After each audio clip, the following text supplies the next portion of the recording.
സ്ത്രീ ശക്തിയുടെ ഒരു കാലഘട്ടമാണിത്. സ്ത്രീകൾ വളരെയേറെ ഉണർന്ന് പ്രവർത്തിക്കുകയും പുരുഷന്മാരോടൊപ്പം തങ്ങൾക്ക് എല്ലാ സ്ഥാനങ്ങളിലും ഒപ്പം സ്ഥാനം വേണമെന്ന് വാദിക്കുകയും ആഗ്രഹിക്കുകയും കയറി പറ്റുകയും ഒക്കെ ചെയ്യുന്ന ഒരു കാലഘട്ടമാണിത്. ഞാനിവിടെ വന്നപ്പോൾ കുറച്ച് പേരെ ആദ്യമേ കണ്ടിരുന്നുള്ളൂ. അപ്പോൾ ഞാൻ ഓർത്തു, നമ്മുടെ സംഘം അങ്ങനെ കുറഞ്ഞു പോകാൻ പാടില്ലല്ലോ, തീർച്ചയായിട്ടും നമ്മുടെ ഗ്രൂപ്പ് അങ്ങനെ കുറഞ്ഞു പോകുവാൻ പാടില്ലല്ലോ, എന്ത് പറ്റിയെന്ന് ഇത്രയും കസേരകളൊക്കെ കിടക്കുന്ന കണ്ടപ്പോൾ ഞാൻ വിചാരിച്ചു, എങ്കിലും നിങ്ങളെല്ലാവരും സ്നേഹപൂർവ്വം കടന്നു വന്നിരിക്കുകയാണ്. ഇന്നത്തെ എല്ലാ ശുശ്രൂഷകളും തീർച്ചയായിട്ടും ഒരു ദൈവാനുഗ്രഹപ്രദമാണ്. നമ്മുടെ കുടുംബങ്ങളിലേക്ക്, നമ്മുടെ വ്യക്തി ജീവിതങ്ങളിലേക്ക് ഒരുപാട് അനുഗ്രഹങ്ങൾ ഇന്ന് വാരിക്കൊരിച്ചെറിയുന്ന ഇന്നേ ദിവസം മുഴുവൻ അതിൻ്റെ ഒരു നിമിഷം പോലും നഷ്ടപ്പെടാതെ നമ്മുടെ ഹൃദയം മുഴുവൻ കർത്താവിൻ്റെ പക്കലേക്ക് ഉയർത്തി ആരംഭം മുതൽ അവസാനം വരെ നമ്മളുടെ ഈ ഒരു സാന്നിധ്യം കൂട്ടായ്മ ഇവിടെ ആയിരിക്കുവാനായിട്ട് നമുക്ക് പ്രത്യേകം ശ്രദ്ധിക്കാം. Hallelujah, hallelujah. എനിക്ക് തന്നിരിക്കുന്ന വിഷയം കുടുംബജീവിതത്തെക്കുറിച്ച് പ്രഘോഷിക്കുക എന്നതാണ്. കുടുംബത്തിൽ ജനിച്ചു വളർന്നവരാണ് നമ്മൾ ഓരോരുത്തരും. ഇവിടെ ഇരിക്കുന്ന എല്ലാവരും തന്നെ, മിക്കവരും തന്നെ 99% ആളുകളും വിവാഹിതരാണ് എന്ന് ഞാൻ കരുതുന്നു. അതുകൊണ്ട് ഈ ഒരു കുടുംബ പശ്ചാത്തലത്തിലൂടെ തന്നെ ഈ വചന ഭാഗങ്ങൾ കടന്നു പോകുന്നത്, ഈ പ്രസംഗം കടന്നു പോകുന്നത് നല്ലതാണെന്ന് ഞാൻ കരുതുകയാണ്. കഴിഞ്ഞ ഒരു 28 വർഷത്തോളമായി ധ്യാനവുമായിട്ട് ഞാൻ നടക്കുകയാണ്. 1979 തുടങ്ങി ഒരുപക്ഷെ ധ്യാന പ്രസംഗത്തിലേക്ക് കടന്നു വന്നിരിക്കുന്ന ഒരു വ്യക്തിയാണ് ഞാൻ പഠിച്ചത് ഈ BCM കോളേജിലാണ്. എൻ്റെ മലബാർ ഭാഗത്താണ് എൻ്റെ വീടെങ്കിലും ഞാൻ പഠിച്ചതും വളർന്നതുമൊക്കെ ഈ ഭാഗം ചുറ്റിപ്പറ്റിയാണ്. ചങ്ങനാശ്ശേരി, കോട്ടയം, തിരുവല്ലയൊക്കെ എനിക്ക് ഒരുപാട് ഫ്രണ്ട്സും ഒക്കെയുള്ള ഒരു സ്ഥലമാണ്. ഞാൻ അന്ന് സ്റ്റുഡൻ്റ് ആയിരുന്നപ്പം പഠിച്ചു. ഡിഗ്രിയൊക്കെ കഴിഞ്ഞിട്ടാണ് ഞാൻ കോൺവെൻറ്റിൽ ചേരുന്നത്. അന്ന് തുടങ്ങി വചന പ്രസംഗവും കൗൺസിലിങ്ങും ഒക്കെ ആയി നടന്നതിനാൽ ഒരുപാട് കുടുംബജീവിതങ്ങളുടെ കണ്ണുനീരിൻ്റെ അനുഗ്രഹത്തിൻ്റെ മുന്നിലൂടെയൊക്കെ ഇരിക്കുവാൻ ദൈവം എനിക്ക് ഭാഗ്യം തന്നിട്ടുണ്ട്. എല്ലാറ്റിനും ഉപരിയായി വലിയൊരു കുടുംബത്തിലാണ് ഞാൻ ജനിച്ചത്. 9 മക്കളാണ് ഞങ്ങൾ, മാതാപിതാക്കൾ, അങ്ങനെ 11 പേരുള്ള ഒരു കുടുംബത്തിലാണ് എൻ്റെ ജനനം. 5ാമത്തെ അംഗമാണ്. മുകളിലും താഴെയും 4 പേര്, നടുക്കാണ് എൻ്റെ ജനനം. ഞങ്ങൾ 9 പേരെയും നന്നായിട്ട് പഠിപ്പിച്ച് എല്ലാ മക്കളും തന്നെ വളരെ ഉയർന്ന ഒരു നിലയിൽ എത്തുവാനായിട്ട് ഞങ്ങളുടെ മാതാപിതാക്കൾക്ക് സാധിച്ചു. ഒരു ഇടത്തരം കാർഷിക കുടുംബത്തിൽ ജനിച്ച ഒരു മകളാണ് ഞാൻ. അപ്പോൾ എൻ്റെ മാതാപിതാക്കളുടെ ജീവിതാനുഭവങ്ങളും ഈ പ്രാർത്ഥനാനുഭവങ്ങളും ദിവ്യകാരുണ്യ സന്നിധിയിലിരുന്ന ധ്യാനാനുഭവങ്ങളും ഒക്കെയാണ് നിങ്ങളുടെ മുൻപിൽ പങ്കുവയ്ക്കുവാനായിട്ട് ഞാൻ ആഗ്രഹിക്കുക. Hallelujah, hallelujah. സത്യത്തിൽ നമ്മളെല്ലാവരും സമർപ്പിതരാണ്. എൻ്റെ കൂടെ നിങ്ങൾ ചേരുന്നുവോ? ഉറപ്പായിട്ടും സമർപ്പിതരാണോ നമ്മളെല്ലാവരും? സമർപ്പിതരെന്ന് പറയുമ്പോൾ ആരാണ് നമ്മുടെ മനസ്സിലൂടെ കടന്നു പോകുക? ഉറക്കെ പറഞ്ഞേ. അച്ഛന്മാരും സിസ്റ്റേഴ്സും. ഇനി ചിലപ്പോൾ അച്ഛന്മാർ ഇവിടെ വിവാഹം കഴിക്കുന്നുണ്ട്, ഒരുപക്ഷെ സിസ്റ്റേഴ്സ് ആയിരിക്കാം നമ്മളിവിടെ കടന്നു പോകുന്നത്. സമർപ്പിതർ എന്ന് പറയുമ്പോൾ അങ്ങനെയാണ് കടന്നു പോകുന്നത്. കത്തോലിക്ക സഭയിൽ എന്ന് പറയുമ്പോൾ അച്ഛന്മാർ വിവാഹിതരല്ലാത്തതുകൊണ്ട് അച്ഛന്മാരും സിസ്റ്റേഴ്സും അതിനകത്ത് പെടും, അവരും സമർപ്പിതർ. അപ്പോൾ വിവാഹിതരായവർ ഏത് ജാതിയിൽ പെടും? ഏത് കൂട്ടരാണ്? എന്തോ? അസമർപ്പിതർ. അങ്ങനെ നിങ്ങൾ രക്ഷപ്പെടാമെന്നൊന്നും കരുതണ്ട, നമ്മളെല്ലാവരും സമർപ്പിതരാണ്. പക്ഷേ നിങ്ങളുടെ സമർപ്പണവും ഞങ്ങളുടെ സമർപ്പണവും തമ്മിൽ ഒരു ചെറിയൊരു വ്യത്യാസം മാത്രമേ ഉള്ളൂ എന്ന് ഞാൻ കരുതുകയാണ്. അച്ഛൻ പിതാവ് ഇവിടെ വചനം പ്രസംഗിച്ചപ്പോൾ പറഞ്ഞു, കർത്താവ് കരുണയുള്ളവനായിരിക്കുന്നത് പോലെ, അല്ലെങ്കിൽ എൻ്റെ പിതാവ് പൂർണ്ണനായിരിക്കുന്നത് പോലെ നിങ്ങളും പൂർണ്ണരായിരിക്കാൻ പറഞ്ഞിരിക്കുന്നത് ഏതെങ്കിലും ഒരു സമർപ്പിതരോടൊന്നുമല്ല, എല്ലാവരോടുമാണ് എന്ന് ഞാൻ കരുതുകയാണ്. എന്താണ് എൻ്റെ സമർപ്പണ ജീവിതവും നിങ്ങളുടെ സമർപ്പണ ജീവിതവും തമ്മിലുള്ള വ്യത്യാസം? ഉദാഹരണത്തിന്, ആൻറ്റി വിവാഹിതയായപ്പോൾ ഒരുപക്ഷെ പുരുഷന്മാരെയൊക്കെ ഇങ്ങനെ ആലോചിക്കുകയും കാണുകയും ഒക്കെ ചെയ്തതിന് ശേഷം, ഇസ്രായേലാണ് ഹസ്ബൻഡിന്റെ പേര്. അങ്ങനെ കുറേ പുരുഷന്മാരുടെ മുഖത്ത് നോക്കി ഇസ്രായേലിനെ നന്നായിട്ട് അങ്ങ് ഇഷ്ടപ്പെട്ടു. അങ്ങനെ ഇസ്രായേലിനെ വിവാഹം ചെയ്തപ്പോൾ എന്താണ് നമ്മുടെ ആൻറ്റി വിളിച്ചു പറഞ്ഞതെന്ന് ചോദിച്ചാൽ, ബാക്കിയുള്ള യാതൊരു യാക്കോബിനെയും വേണ്ട, യോസഫിനെയും വേണ്ട, പത്രോസിനെയും വേണ്ട, പൗലോസിനെയും വേണ്ട, ബാക്കി 99 പേരെയും എനിക്ക് വേണ്ട. ഇന്ന് തുടങ്ങി ഇസ്രായേലുമൊത്ത് ഞാൻ ജീവിച്ചു കൊള്ളാമെന്ന് ദൈവത്തിന് മുൻപാകെ, സഭയുടെ മുൻപാകെ നമ്മളുടെ ആൻറ്റി വാഗ്ദാനം ചെയ്തതാണ്. ആണോ? 99 പുരുഷന്മാരെയും എനിക്ക് വേണ്ട. സപ്പോസ് ഒരു 100 പുരുഷന്മാരാണെന്ന് വിചാരിക്കുക, ആൻറ്റിയുടെ പ്രായത്തിൽ വിവാഹം കഴിക്കാൻ യോഗ്യത ഉണ്ടായിരുന്നത്. എനിക്ക് 99 പേരെയും വേണ്ട. ആരെ മതി?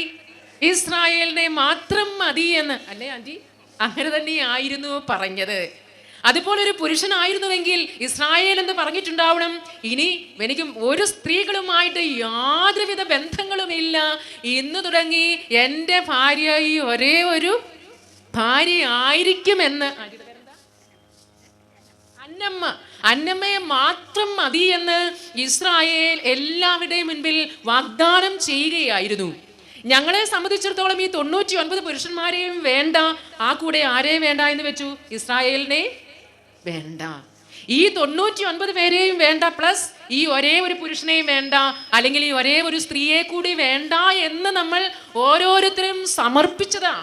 ഇതൊരു സമർപ്പണ ജീവിതമാണിത്. കർത്താവിന്റെ മുൻപിൽ നമ്മൾ വാഗ്ദാനം ചെയ്തതാ.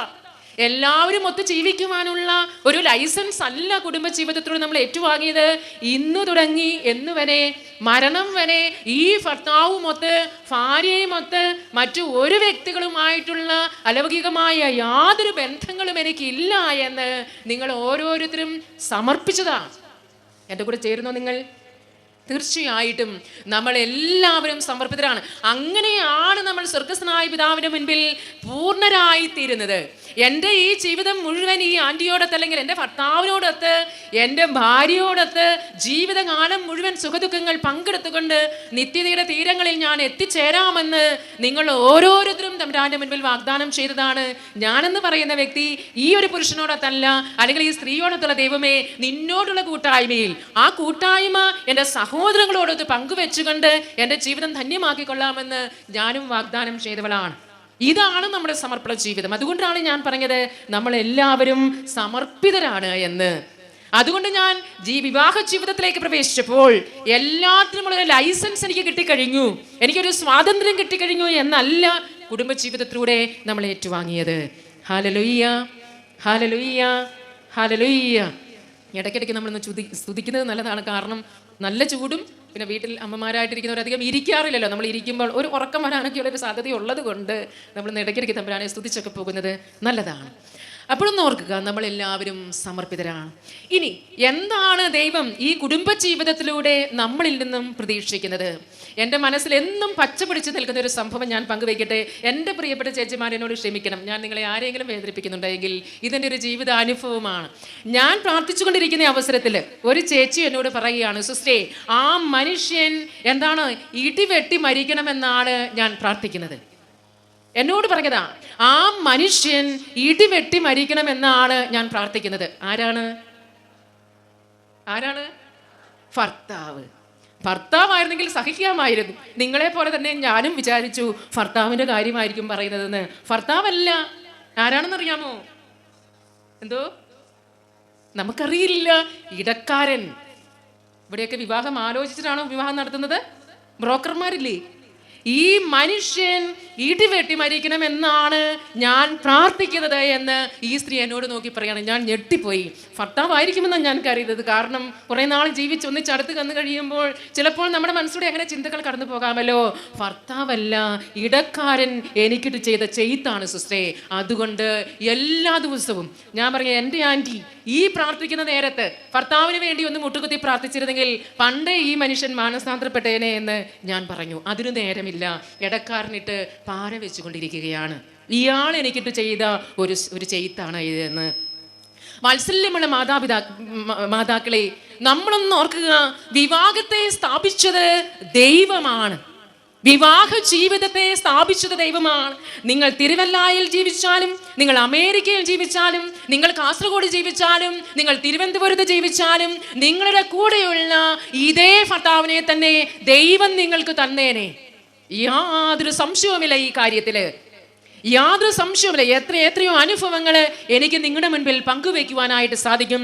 വിവാഹത്തെ കൂട്ടിയോജിപ്പിക്കുന്നത് വൈദികരല്ല, വിവാഹത്തെ കൂട്ടിയോജിപ്പിക്കുന്നത് മാതാപിതാക്കളല്ല, വിവാഹത്തെ കൂട്ടിയോജിപ്പിക്കുന്നത് സഹോദരങ്ങളല്ല, വിവാഹത്തെ കൂട്ടിയോജിപ്പിക്കുന്നത് ബ്രോക്കർമാരല്ല, വിവാഹത്തെ കൂട്ടിയോജിപ്പിക്കുന്നത് ദൈവമാണ്.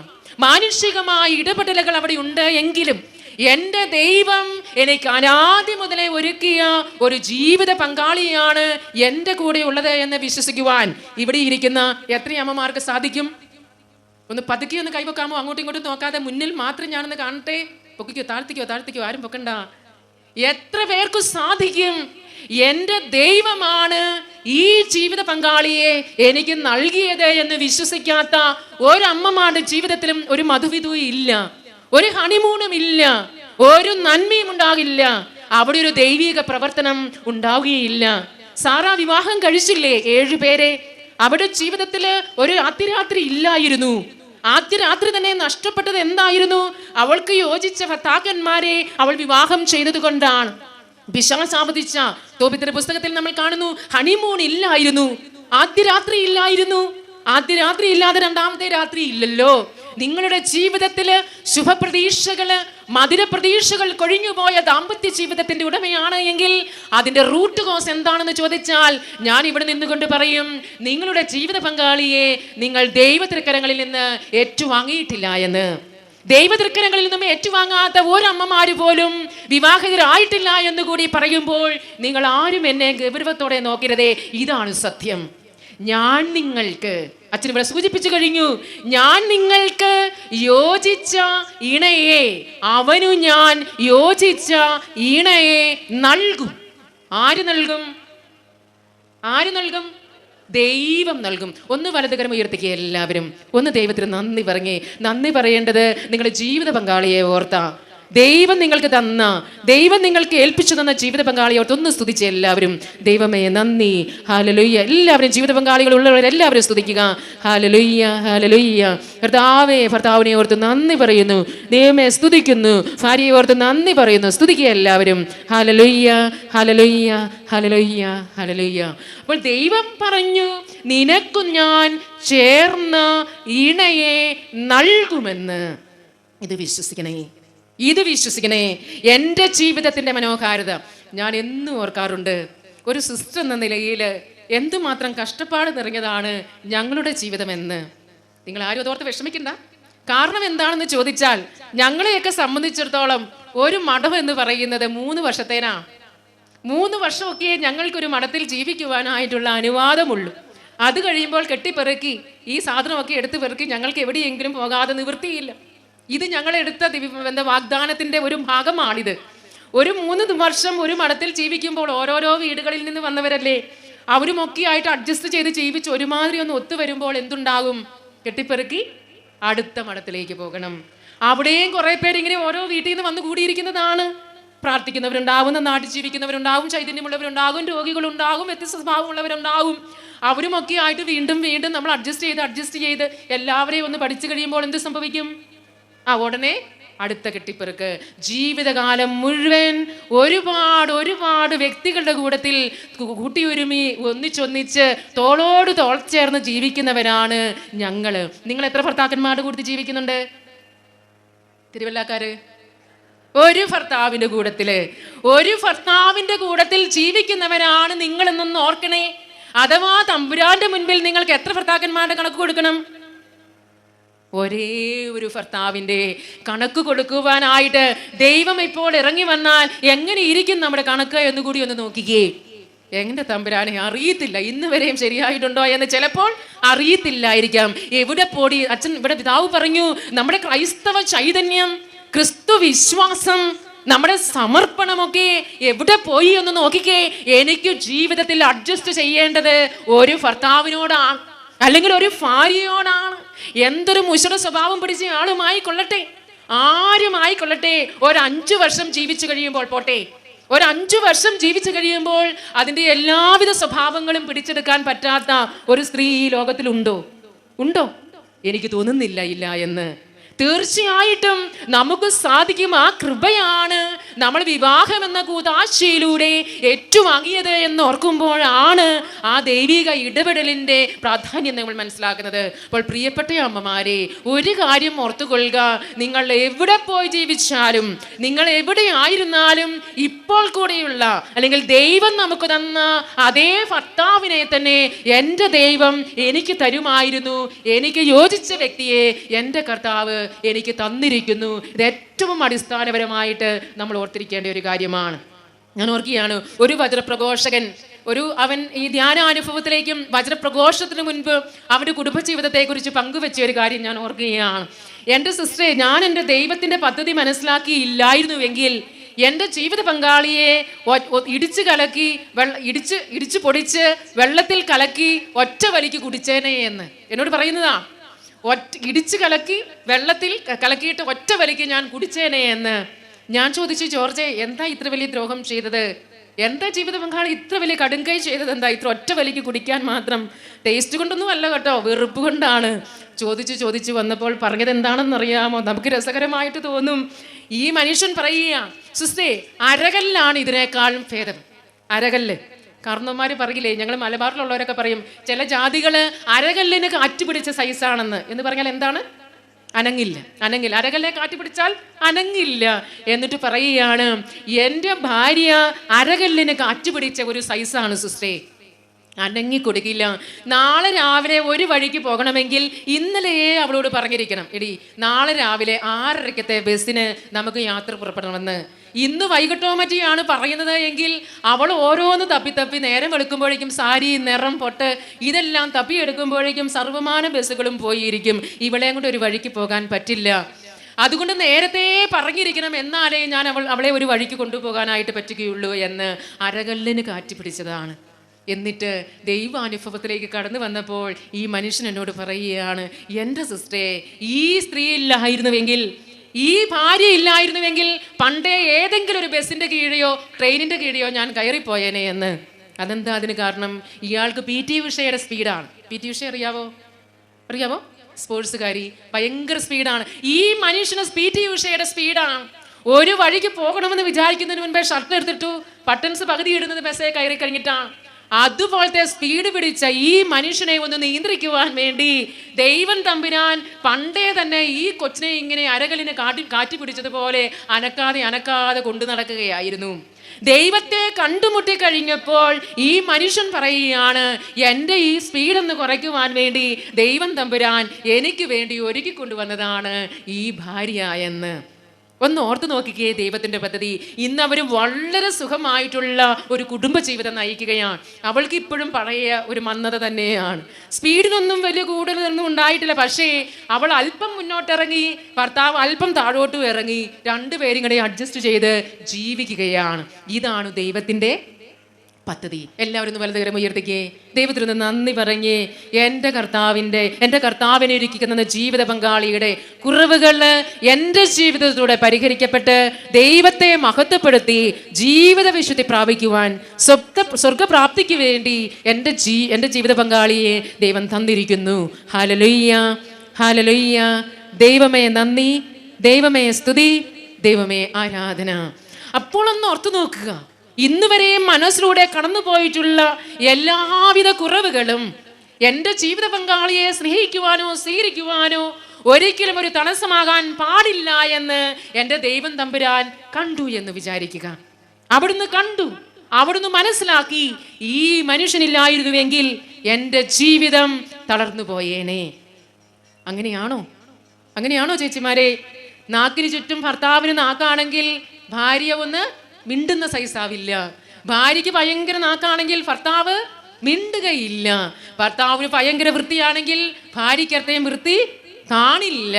നേരെ തിരിച്ച് വളരെ വളരെ വളരെ അപൂർവമായിട്ടേ നമ്മുടെ സ്വഭാവത്തിന്, നമ്മളുടെ രീതിക്ക് ചേർന്ന ജീവിത പങ്കാളിയെ ദൈവം നൽകുകയുള്ളൂ. അങ്ങനെ ജീവിക്കുന്നതിൽ ഒരു സമർപ്പണമുണ്ടെന്ന് ഞാൻ കരുതുന്നില്ല. അവിടെ ഒരു പുണ്യത്തിൻ്റെ ഒരു ജീവിതമുണ്ടെന്ന്, അവിടെ ഒരു ത്യാഗത്തിൻ്റെ ജീവിതമുണ്ടെന്ന്, അവിടെ ഒരു കുരിശെടുത്തുകൊണ്ട് രക്ഷകനെ പിന്തുടരുന്ന ഒരു ജീവിതമുണ്ടെന്ന് ഞാൻ കരുതുന്നില്ല. ഇത് ദൈവത്തിൻ്റെ ഒരു വിളിയാണോ എന്നുകൂടി നമ്മൾ സംശയിക്കേണ്ടിയിരിക്കുന്നു. ഞാൻ എൻ്റെ കുറവുകൾ ജീവിത പങ്കാളിയോട് ചേർത്ത്, എൻ്റെ കുറവുകളെ പങ്കാളിയുടെ യോഗ്യതകളെ കഴിവുകേടുകളോട് ചേർത്ത് ദൈവത്തെ മഹത്വപ്പെടുത്തണമെന്നാണ് അവിടുന്ന് ആഗ്രഹിക്കുന്നത്. ഇത് മനോഹരമായ ഒരു വിളിയാണ്. അതുകൊണ്ടാണ് കർത്താവ് പറഞ്ഞത്, നിങ്ങൾ ഒരു ശരീരമായി തീരുമെന്ന്. നിങ്ങൾ ഒരു ശരീരമായി തീരുമെന്ന്. വർഷം എത്ര കഴിഞ്ഞാലും ശരീരമായി തീരാത്ത ഒരവസ്ഥ. അവിടുന്ന് ഉൽപ്പത്തി പുസ്തകത്തിൽ 2-ാം അധ്യായം 27 പറയുന്നു. മത്തായി സുവിശേഷം 19-ാം അധ്യായത്തിൽ പറയുന്നു. എഫെസോസ്യർക്കെഴുതിയ ലേഖനം 5 പറയുന്നു, നിങ്ങൾ ഒരു ശരീരമായി തീരും. അതുകൊണ്ട് മലാക്കി 2:16 പറയുന്നു, വിവാഹമോചനത്തെ ഞാൻ വെറുക്കുന്നു, എനിക്കിഷ്ടമില്ല വിവാഹമോചനം. നിങ്ങൾ മാതാപിതാക്കളെ വിട്ട് ഭർത്താവിനോട് ചോരും, പുരുഷനോട് ചേരും, സ്ത്രീയോട് ചേരുമെന്ന് അവിടുന്ന് പറഞ്ഞിട്ട് പറയുകയാണ്, ഞാൻ വിവാഹമോചനത്തെ വെറുക്കുന്നു എന്ന്. ഫരിസേയര് നിയമത്തിലുമൊക്കെ വന്ന് ചോദിച്ചു, കർത്താവേ, എന്തിനാണ് മോശ ഈ നിയമം ഞങ്ങൾക്ക് തന്നിരിക്കുന്നത്? ഉപേക്ഷ പത്രം കൊടുത്ത് ഭാര്യയെ ഉപേക്ഷിക്കുവാനായിട്ട് മോശ ഞങ്ങൾക്ക് നിയമം നൽകിയിട്ടുണ്ടല്ലോ എന്ന് യേശു തമ്പുരാനോട് പറയുമ്പോൾ യേശു എന്താ പറയുന്നത്? നിങ്ങളുടെ ഹൃദയ കാഠിന്യം നിമിത്തമാണ് മോശ അങ്ങനെ പറഞ്ഞത് എന്ന്. എനിക്കിഷ്ടമില്ല ഇത്, ഞാൻ ഇഷ്ടപ്പെടുന്ന ഒരു കാര്യമല്ല ഇത്. യുഗാന്ത്യത്തോളം നിത്യതയോളം എത്തിച്ചേരേണ്ട, ജീവിച്ചു തീർക്കേണ്ട ഈ ജീവിതത്തിന്റെ പിന്നാലെ ഞാൻ ഒറ്റ ശരീരമാക്കി തീർത്ത ഈ ശരീരത്തെ വേർപെടുത്തുന്നത് എനിക്കിഷ്ടമില്ല എന്ന് യേശു തമ്പുരാൻ പറയുകയാണ്. അതെ, അവിടുന്ന് പറയുന്നു, അവിടുന്ന് ആദ്യം മുതലേ മനുഷ്യനെ സ്ത്രീയും പുരുഷനുമായി സൃഷ്ടിച്ചു എന്ന്. ആദിമാതാപിതാക്കളുടെ പാപത്തിന് മുൻപ് ഒരു കുടുംബ ജീവിതം നമ്മൾ കാണുന്നുണ്ട്. ഈ കുടുംബജീവിതമാണ് നമ്മളെ നയിക്കേണ്ടത്. മനുഷ്യനെ ദൈവം രൂപപ്പെടുത്തിയിട്ട് ദൈവത്തിന്റെ മനോഭാവത്തിലിരുന്ന, ദൈവത്തിന്റെ മനോമുഖരത്തിലിരുന്ന മനുഷ്യനെ കുറിച്ചുള്ള മനോഹരമായ ആ പദ്ധതി നോക്കിയാണ് നമ്മൾ ജീവിക്കേണ്ടത്. അവൻ പാപം ചെയ്യുന്നതിന് മുൻപുള്ള ദൈവത്തിന്റെ മനോഹരമായ പദ്ധതി. യേശു തമ്പുരാന്റെ അടുക്കലേക്ക് വന്ന് നിയമത്തിലും ഫരിസേയരും ചോദിക്കുന്നു, കർത്താവേ, പുനരുത്ഥാനത്തിന് ശേഷം അല്ലെങ്കിൽ നിത്യതയില് ഒരു സ്ത്രീയെ 7 പേര് വിവാഹം ചെയ്തല്ലോ, നിത്യതയിൽ ഈ സ്ത്രീ ആരുടെ ഭാര്യ ആയിരിക്കുമെന്ന് ചോദിക്കുമ്പോൾ യേശു തമ്പുരാൻ വളരെ വലിയൊരു കാര്യം പറഞ്ഞു വെക്കുന്നുണ്ട്.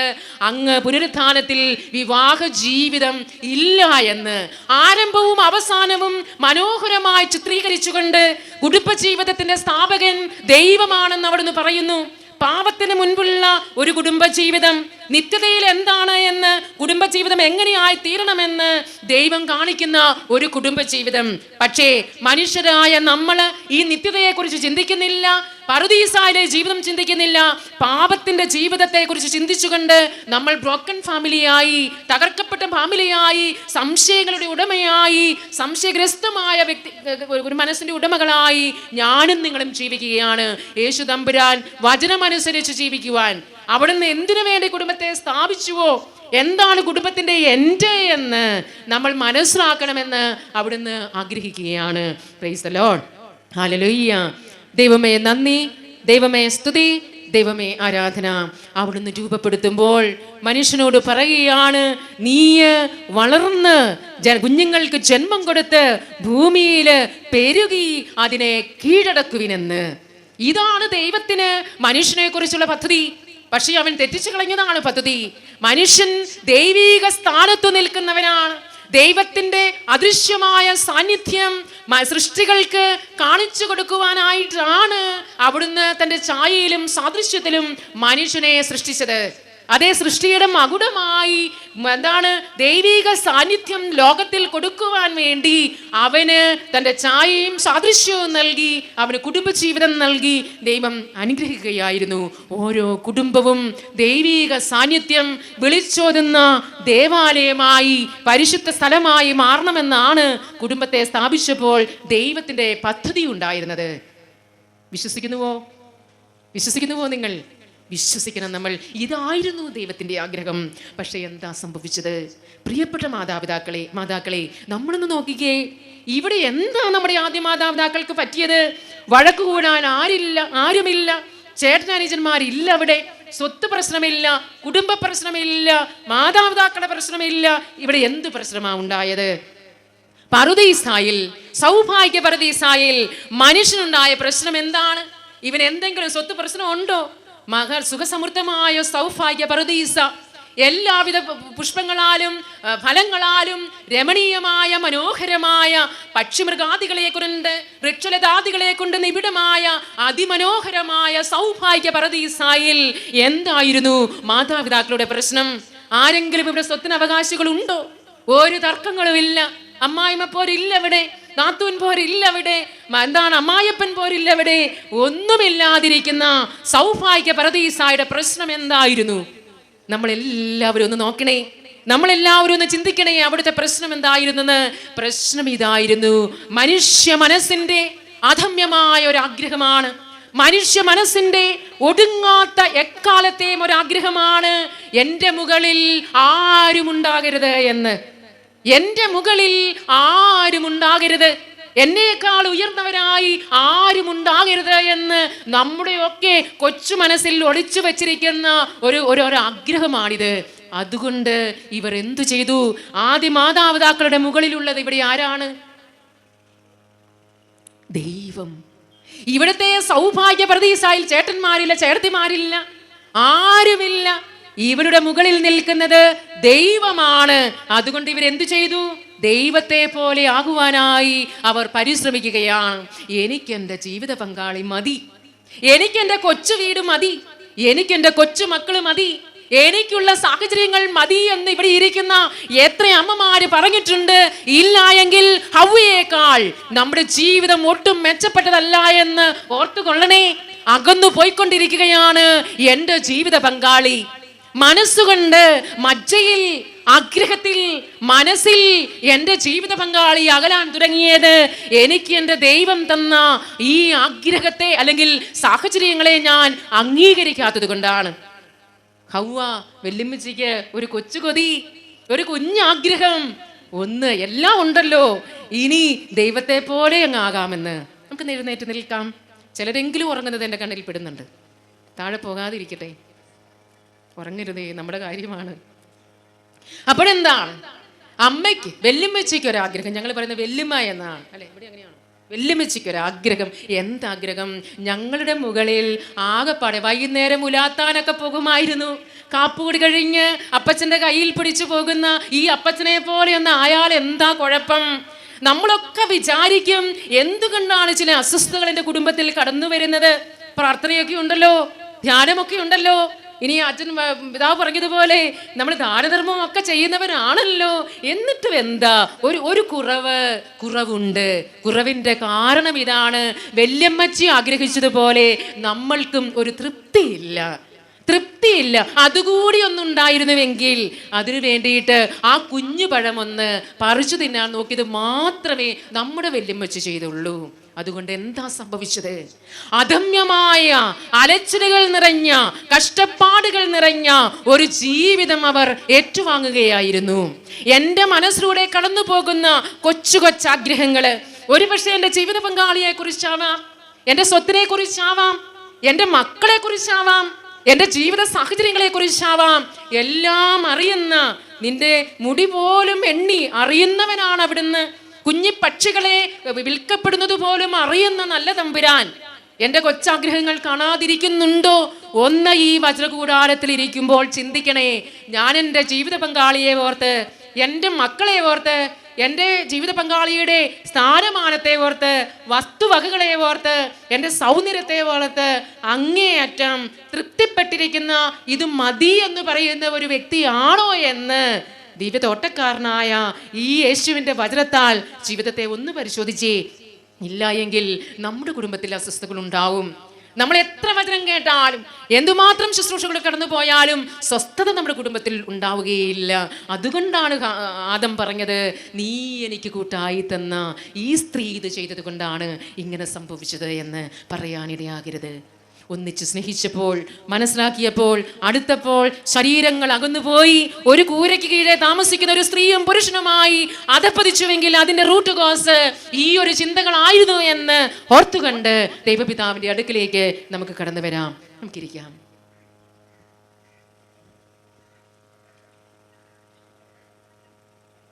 നന്ദി പറയണം അവിടത്തേക്ക്. അവിടുന്ന് അറിഞ്ഞുകൊണ്ട് എൻ്റെ ജീവിത പങ്കാളിയെ എനിക്ക് തന്നിരിക്കുന്നു. ഞാൻ ഈ പറയുന്ന ഉദാഹരണം ഇവിടെയുള്ള ഏതെങ്കിലും ഒരു വ്യക്തികളുടെ ആണെങ്കിലും ഒന്ന് ക്ഷമിച്ചേക്കണേ. വളരെ ഹൃദയസ്പർശിയായ ഒരു അനുഭവമായതുകൊണ്ട് ഞാനൊന്ന് പങ്കുവയ്ക്കുകയാണ്. ഞാൻ പ്രാർത്ഥിക്കുന്നത് ഒരു പോലീസ് ഉദ്യോഗസ്ഥന് വേണ്ടിയിട്ടാണ്. ഒരു ഇൻസ്പെക്ടർ ലെവലിൽ വരെ എത്തിയിരിക്കുന്ന ഒരു പോലീസ് ഉദ്യോഗസ്ഥൻ പ്രാർത്ഥിക്കുമ്പോൾ വളരെയേറെ ഗ്രേസാണ് ആ മനുഷ്യൻ്റെ മുഖത്ത്. ഒരു പ്രത്യേക ഒരു പ്രഭ ആ മനുഷ്യൻ്റെ മുഖത്ത് ദർശിക്കുവാനായിട്ട് എനിക്ക് സാധിച്ചു. പ്രാർത്ഥിക്കുന്ന സാഹചര്യത്തിൽ ഈ മനുഷ്യൻ എന്നോട് പങ്കുവെച്ചത്, എൻ്റെ മൂത്ത മോന് ഒരു ജോലി കിട്ടുവാനായിട്ട് സിസ്റ്റർ പ്രാർത്ഥിക്കണമെന്നാണ് എന്നോട് പങ്കുവയ്ക്കുന്ന ഒരു വിഷയം. പ്രശ്നങ്ങളൊക്കെ ചോദിച്ചു വന്നപ്പോൾ പറഞ്ഞു വെച്ചത് എന്താണെന്ന് അറിയാമോ? ഈ കൊച്ചിനെ, മൂത്ത മകനെ ഡെലിവറി കഴിഞ്ഞപ്പോൾ തന്നെ ഭാര്യ ഒരു മാനസിക രോഗിയായി മാറി. 22 വയസ്സോളമുണ്ട് ഈ മൂത്ത മകന്. 22 വയസ്സായിട്ട് സ്വന്തം ഭാര്യയെ ഒരു വീട്ടുമുറിയിൽ തളച്ചിട്ടിരിക്കുന്ന ഒരു പോലീസ് ഉദ്യോഗസ്ഥനാണ് എൻ്റെ മുൻപിൽ ഇരിക്കുന്നത്. ഞാൻ ചോദിച്ചു, കുറേ കഥകളൊക്കെ അനുഭവങ്ങളൊക്കെ ചോദിച്ചപ്പോൾ പറയുകയാണ്, പറ്റിച്ചതാണ് സിസ്റ്ററെ, ഈ സ്ത്രീ ഒരു മാനസിക രോഗിയായിരുന്നു. ഈ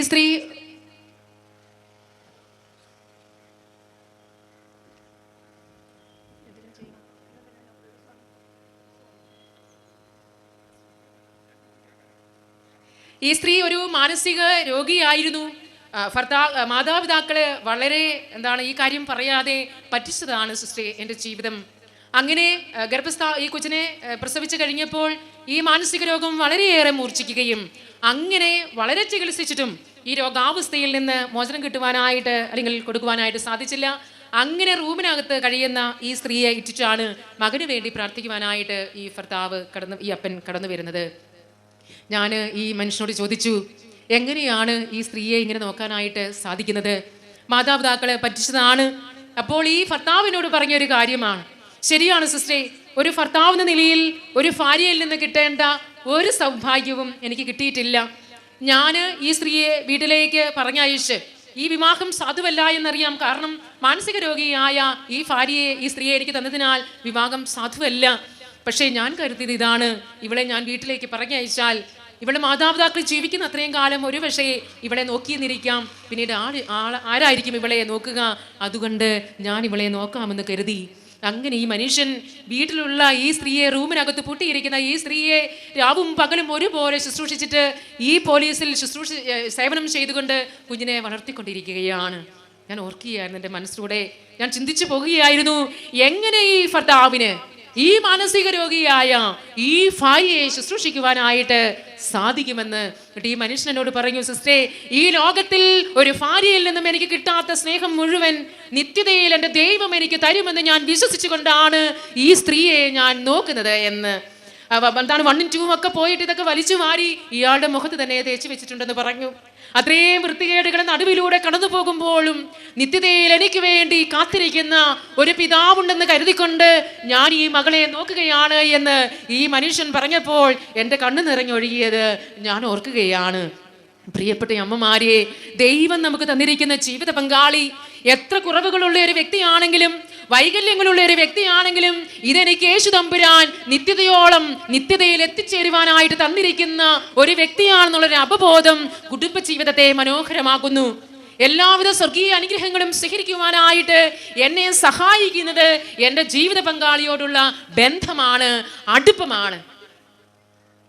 ചിലപ്പോഴെങ്കിലും എൻ്റെ അമ്മമാരനോട് ക്ഷമിക്കണേ, ഞാൻ കണ്ടിട്ടുള്ള ഒരു കാര്യമാണ്, വളരെ പയസ്സായിട്ട് പുണ്യങ്ങളാൽ ജീവിക്കുന്ന അമ്മമാര്, ഒരു ശാരീരികമായ ബന്ധങ്ങളുമില്ലാതെ പുണ്യത്തിന്റെ മറവിൽ ജീവിക്കുന്ന അമ്മമാരെ ഞാൻ കണ്ടിട്ടുണ്ട്. ഇതല്ല നമ്മൾ വിവാഹവേദിയിൽ ഏറ്റെടുത്തത്. കർത്താവിന് മുൻപിൽ നമ്മൾ ഇതല്ല ഏറ്റെടുത്തത്. മരണം വരെ, അതെ, എൻ്റെ കൈ ഈ മനുഷ്യനിൽ നിന്നും വേർപെറിയുന്നു അങ്ങ് വരെ, അഥവാ അവസാന ശ്വാസം വരെ സുഖത്തിലും ദുഃഖത്തിലും ഇല്ല. ഭാര്യയുടെ ശരീരത്തിന്മേൽ ഭർത്താവിനാണ് എല്ലാവിധ അവകാശങ്ങളെന്നും പറഞ്ഞു വെച്ച പൗലോസ്ലീഹായുടെ വാക്കുകളെ ഓർത്തുകൊണ്ടുള്ള ഒരു ജീവിതമാണ് നിങ്ങൾ ഏറ്റുവാങ്ങിയത് എന്ന് ഓർക്കണേ. നിങ്ങൾക്കിനി സ്വർഗത്തിലേക്ക് കടന്നു പോകുവാൻ ഒരു ഗേറ്റ് പാസേ ഉള്ളൂ. നിങ്ങളെ ദൈവം എന്നും കാണുന്നത് ഒരു ശരീരമായിട്ടാണ്. എന്തെല്ലാം ശാസ്ത്രം പുരോഗമിച്ചാലും, തത്വശാസ്ത്രം എന്തെല്ലാം പഠിപ്പിച്ചാലും, ടെക്നോളജി എന്തെല്ലാം വളർന്നാലും, ഈ TV യുഗം എന്തെല്ലാം പഠിപ്പിച്ചാലും, സീരിയലുകൾ എന്തെല്ലാം കോരിയിറങ്ങിയാലും, ദൈവം സ്ഥാപിച്ച കുടുംബജീവിതം, അവിടുന്നാണ് കുടുംബജീവിതത്തിന്റെ സ്ഥാപകൻ. അവിടുന്ന് പഠിപ്പിച്ചതിൽ നിന്ന് വ്യത്യസ്തമായി ആർക്കും പഠിപ്പിക്കുവാനായി സാധിക്കുകയില്ല. തെറ്റാണ്. ഇത് ദൈവിക സംവിധാനത്തിന് എതിരാണ്. എത്ര കാലം വിരമിച്ചാലും, സ്ത്രീശക്തി എത്ര വളർന്നു വന്നാലും, അവകാശങ്ങൾക്ക് വേണ്ടി എത്ര പൊരുതിയാലും, ദൈവത്തിന്റെ വചനത്തിന് വിരുദ്ധമായി, സഭയുടെ പഠനങ്ങൾക്ക് വിരുദ്ധമായി കടന്നു വരുന്നതെല്ലാം ഹൗവയെ പഴം പൊക്കിപ്പിടിച്ച് കാണിച്ചതുപോലെ പൊക്കിപ്പിടിച്ച് കാണിക്കുന്ന അനുഭവങ്ങളാണ്. നോക്കാൻ പോകരുത്. ഒരു പഴത്തേലേക്ക് അവൾ നോക്കിയുള്ളൂ. ആ പഴം ഭക്ഷിക്കാനാണ് അവൾ കൊതിച്ചത്. ലോകം പലതും പൊക്കിപ്പിടിച്ച് കാണിക്കും. നീ അങ്ങോട്ട് പൊയ്ക്കോ, വാദിച്ചോ, സ്വരമില്ലേ, ഗാംഭീര്യമില്ലേ. ഇത് ക്രിസ്തു സ്ഥാപിച്ച, ദൈവം സ്ഥാപിച്ച കുടുംബജീവിതമല്ല. ദൈവം സ്ഥാപിച്ച കുടുംബജീവിതത്തിന്റെ ചിത്രം ബൈബിളാണ് നമുക്ക് നൽകുന്നത്, സഭയാണ് നമുക്ക് നൽകുന്നത്, സഭാപിതാക്കന്മാരെ നമുക്ക് നൽകുന്നത്. ബാക്കിയെല്ലാം പുറം ലോകത്ത്. കുടുംബജീവിതത്തിന്റെ മനോഹാരിത എന്ന് പറയുന്നത് കുട്ടി യോജിപ്പിച്ചവൻ കൂടെ നിൽക്കുമ്പോഴാണ്. കുട്ടി യോജിച്ചവൻ അകന്നു പോകുന്ന അനുഭവങ്ങൾ ജീവിതത്തിലുണ്ടാവില്ലേ. അവിടുന്ന് പറഞ്ഞത് അവർ അനുസരിക്കാതിരുന്നപ്പോൾ, അതേ ചില അരുതുകൾ നമ്മുടെ ജീവിതത്തിന് ആവശ്യമാണ്. വലിയ കുന്നൻ പൊക്കങ്ങളിൽ നമ്മൾ വീട് കൊണ്ടുപോയി വെക്കുവോ? കടലിൽ കൊണ്ടുപോയി വീട് പണിയുമോ? പ്രകൃതി പോലും ചില അരുതുകൾ നമുക്ക് നൽകുന്നില്ലേ? ചില അരുതുകൾ നമുക്കുണ്ട്. സുഖമായ ജീവിതത്തിന് ചില പാതകൾ നമുക്ക് ആവശ്യമാണ്. ചില തെരഞ്ഞെടുപ്പുകൾ നമുക്ക് ആവശ്യമാണ്. സുഖമായ യാത്രയ്ക്ക് ചില നിയമങ്ങൾ നമുക്ക് ആവശ്യമാണ്. രണ്ട് കുടുംബത്തിൽ രണ്ടു ശരീരമായി ജീവിച്ചു വന്ന വ്യക്തികൾക്ക് ഒരു ശരീരമാകുവാൻ ചില നിയമങ്ങൾ ആവശ്യമാണ്. ഇതില്ലാതെ ഒരു ശരീരമാവില്ല. ഇത് കുടുംബജീവിതമാവില്ല. രണ്ടു വ്യക്തികള്, സ്ത്രീയും പുരുഷനും ഒരു കൂരയ്ക്ക് കീഴെ ജീവിക്കുന്ന സ്ത്രീ പുരുഷ ജീവിതമായി ഇത് മാറുമെന്നുള്ള കാര്യത്തിൽ യാതൊരു സംശയവുമില്ല. അങ്ങനെയാകാൻ വിളിക്കപ്പെട്ടവരല്ല നമ്മള്. ഞാൻ ഓർക്കുന്നു, ഒരു മേരിയുടെയും ഒരു ജോസഫിന്റെയും അനുഭവം. ഇതൊക്കെ ശരിക്കും റിയൽ ആയിട്ടുള്ള ഒരു അനുഭവമാണ്. ഈ ജോസഫ് എന്ന് പറയുന്നയാള് കുഴിമടിയനാണ്. മടിയൻ എന്ന് പറഞ്ഞാൽ കുഴിമടിയൻ. എഴുന്നേൽക്കുന്നതേ കട്ടിലേക്ക് ഒരു കട്ടൻ കാപ്പി. അത് കഴിഞ്ഞ് ഒരു 10-15 മിനിറ്റ് കഴിയുമ്പോൾ ഇയാൾ എഴുന്നേറ്റൊരു കസേരയിലേക്ക് ഇരിക്കും പേപ്പർ വായിക്കാൻ. അന്നേരം അങ്ങോട്ട് വേറൊരു കാപ്പി. ഇങ്ങനെ എന്തെങ്കിലുമൊക്കെ കഴിച്ച് ഈ മനുഷ്യൻ ഇങ്ങനെ അവിടെയും ഇവിടെയും ചുറ്റിപ്പറ്റി ഇങ്ങനെ ജീവിക്കും. ഒരു കമന്നവിലാണ് കാരണന്മാർ പറയുന്നത് പോലെ ഒരു ഇല അങ്ങോട്ടും ഇങ്ങോട്ടും മറച്ചു വയ്ക്കാത്ത ഒരു മനുഷ്യൻ. ഈ ഭാര്യ മേരി എന്ന് പറയുന്നയാള് എന്താണെന്ന് അറിയാമോ? ഈ മേരി കഠിനാധ്വാനം ചെയ്ത് ഇതിനിടയിൽ 3 കുഞ്ഞുങ്ങളുണ്ടായി. ഇത് കണ്ടുകൊണ്ട് കണ്ട ഒരു സംഭവമാണ് കേട്ടോ സിസ്റ്റർ പറയുക. ഈ മേരി എന്ന് പറയുന്നയാള് നേരം വെളുക്കുമ്പോൾ തുടങ്ങി വയ്യോളും എന്തെങ്കിലുമൊക്കെ ജോലി ചെയ്ത്, കോഴിയെ വളർത്തി, ആടിനെ വളർത്തി, മറ്റു ജോലികളെല്ലാം ചെയ്ത് ഈ കുഞ്ഞുങ്ങളെ വളർത്തി വലുതാക്കിയാണ്. ഈ മനുഷ്യൻ വൈകുന്നേരം ആകുമ്പോൾ പോയി കുറച്ച് കുടിച്ചിട്ടും കട വരും. എന്നിട്ട് മേരിയോട് എന്തെങ്കിലും ചരിത്രം ചോദിച്ചാൽ പറയും, എൻ്റെ ജോസോ എന്തോ ഒരു നല്ലൊരു മനുഷ്യനാണെന്നറിയാമോ, ഞങ്ങൾ രണ്ടുപേരും കൂടിയാണ് നെഞ്ചിക്കകത്ത് കാട് പഠിക്കാൻ പോയത്, അല്ലെങ്കിൽ കപ്പയ്ക്കിടയിൽ കളിക്കാൻ പോയത് ഒന്നിച്ചാ. ഞങ്ങൾ രണ്ടുപേരും കൂടിയാണ് ഒന്നിച്ച് പള്ളിയിൽ പോയത്. മേരിയുടെ വായിൽ നിന്നും ഈ ഭർത്താവിനെ കുറിച്ച് ഒരു തിന്മ പോലും പറയുന്നത് ഈ 22 വർഷമായിട്ട് ഞാൻ കേട്ടിട്ടേയില്ല. ഈ മനുഷ്യൻ പലപ്പോഴും കള്ളു കുടിച്ചിട്ട് വഴിയിൽ കിടക്കുന്നത് ഞാൻ കണ്ടിട്ടുണ്ട്. ഈ സ്ത്രീ സമ്മതിക്കുകയില്ല. ഈ സ്ത്രീ എന്തിനാ വിവാഹം കഴിച്ചതെന്ന് അറിയാമോ? എൻ്റെ ഭർത്താവ് നല്ലതാണെങ്കിൽ ഞാൻ കുടുംബജീവിതം നയിക്കാമെന്നല്ല ഈ സ്ത്രീ ദൈവത്തിന് മുൻപാകെ വാക്കു കൊടുത്തത്. എൻ്റെ ഭർത്താവ് നല്ലതാണെങ്കിൽ ഞാൻ ജീവിച്ചു കൊള്ളാമെന്നായിരുന്നില്ല ഈ സ്ത്രീ ദൈവത്തിന് മുൻപാകെ വാഗ്ദാനം ചെയ്തത്. അവൾ കഠിനാധ്വാനം ചെയ്തു. ദൈവകൃപ അവളോടുകൂടി ഉണ്ടായിരുന്നു. ദൈവകൃപ ആ വ്യക്തിയോട് കൂടി ഉണ്ടായിരുന്നു. ഈ 3 കുഞ്ഞുങ്ങളും പഠിച്ച് വലുതായി. ഞാൻ ഓർക്കുന്നു, മൂത്ത മകൾ നേഴ്സിംഗ് പഠിക്കുമ്പോൾ ഒരേ ഒരു ചുരിദാർ കൊണ്ടാണ് ഈ പെൺകുട്ടി 3 വർഷവും നേഴ്സിംഗ് പഠിച്ചത് എന്ന് പറയുമ്പോൾ ആ കുടുംബത്തിന്റെ ദാരിദ്ര്യം എന്താണെന്ന് ഏകദേശം നമുക്ക് ഊഹിക്കാമല്ലോ. പക്ഷേ ഈ അമ്മ തകർന്നില്ല. അമ്മ ഈ ഭർത്താവിന്റെ കുറ്റം പറഞ്ഞ വീടുകൾ തോറും നടന്നില്ല. ഈ ഭർത്താവിനെ ഉപേക്ഷിക്കുവാനായി സഭയുടെ അടുത്തേക്ക് പോയില്ല. എൻ്റെ ഭർത്താവിന് സ്ഥാനത്ത് നിൽക്കുന്ന ഒരു ദൈവമുണ്ട് എന്ന് ഈ സ്ത്രീ കണ്ടു. ഈ സ്ത്രീ മനസ്സിലാക്കി വിവാഹ ജീവിതത്തിലേക്ക് പ്രവേശിച്ചത് ദൈവത്തോടു കൂടിയായിരുന്നു. ദൈവം ആ മകളെ അനുഗ്രഹിച്ചു. ഞാൻ ഓർക്കുന്നു, ഈ മൂത്ത മകള് വിവാഹ ജീവിതത്തിലേക്ക് പ്രവേശിക്കുമ്പോൾ കൈ നിറയെ ആഭരണങ്ങളുമായി ശുഭവസ്ത്രധാരിയായി ഈ മൂത്ത മകള് വിവാഹത്തിലേക്ക് പ്രവേശിക്കുമ്പോൾ ഒരുപക്ഷെ സ്വർഗീയ മാലാഖമാര് ഈ അമ്മയെ നോക്കി പറഞ്ഞിട്ടുണ്ടാകണം, അമ്മയെ നീ എത്ര ഭാഗ്യപ്പെട്ടവളാണ് എന്ന്. അമ്മേ നീ എത്ര ഭാഗ്യപ്പെട്ടവളാണ് എന്ന്. പ്രിയപ്പെട്ട മാതാക്കളെ നമ്മൾ ഓർക്കണേ, ദൈവം തമ്പുരാൻ തന്ന അതിശ്രേഷ്ഠമായ ഒരു വിളിയാണ് ഈ കുടുംബജീവിതമെന്ന്. ഇതിന് ഇവിടെ മാത്രമല്ല ജീവിതം, നിത്യതയോളം എത്തിച്ചേരേണ്ട ഒരു ജീവിതമാണിത്. അങ്ങോട്ട് പോകാനുള്ള ഒരു പാസ്പോർട്ടാണ് ഞാനിപ്പോൾ എടുത്തുകൊണ്ടേയിരിക്കുന്നത്. ഞാൻ ഓർക്കുന്നു, ഒരു കൃഷിക്കാരനായ ഒരു മനുഷ്യൻ വളരെയേറെ കൃഷികൾ മാറി ചെയ്ത് ഈ കൃഷി ഫീൽഡിൽ വളരെയേറെ വളർന്ന ഒരു വ്യക്തിയാണ്. ആ മനുഷ്യൻ വിവാഹം കഴിഞ്ഞതിന് ശേഷം പടിപടിയായി ആ കൃഷിയുടെ മേഖലയിൽ തളർന്നു വന്ന അനുഭവം ഞാൻ ഓർക്കുകയാണ്. ഒരു നല്ല വാഴക്കൊല കൊത്തുമ്പോൾ, കുറച്ച് പയറ് പറിച്ചുകൊണ്ട് വരുമ്പോൾ, പച്ചക്കറികളോ കൃഷിയിടങ്ങളിൽ നിന്ന് ഒരു സാധനം കൊണ്ടുവരുമ്പോൾ ഒന്ന് പ്രശംസിക്കാനായിട്ട് ഈ സ്ത്രീ തയ്യാറല്ലായിരുന്നു. ആ മനുഷ്യന് ദൈവം കൊടുത്ത കഴിവ് അതോടുകൂടി തകർക്കപ്പെടുകയാണ് ചെയ്തത്. നമ്മൾ സപ്പോർട്ട് ചെയ്യാനായിട്ട് വിളിക്കപ്പെട്ടവരാണ്. എൻ്റെ ഭർത്താവ് എന്ന് പറയുമ്പോൾ എവിടെയും നമുക്ക് അഭിമാനം തോന്നണം.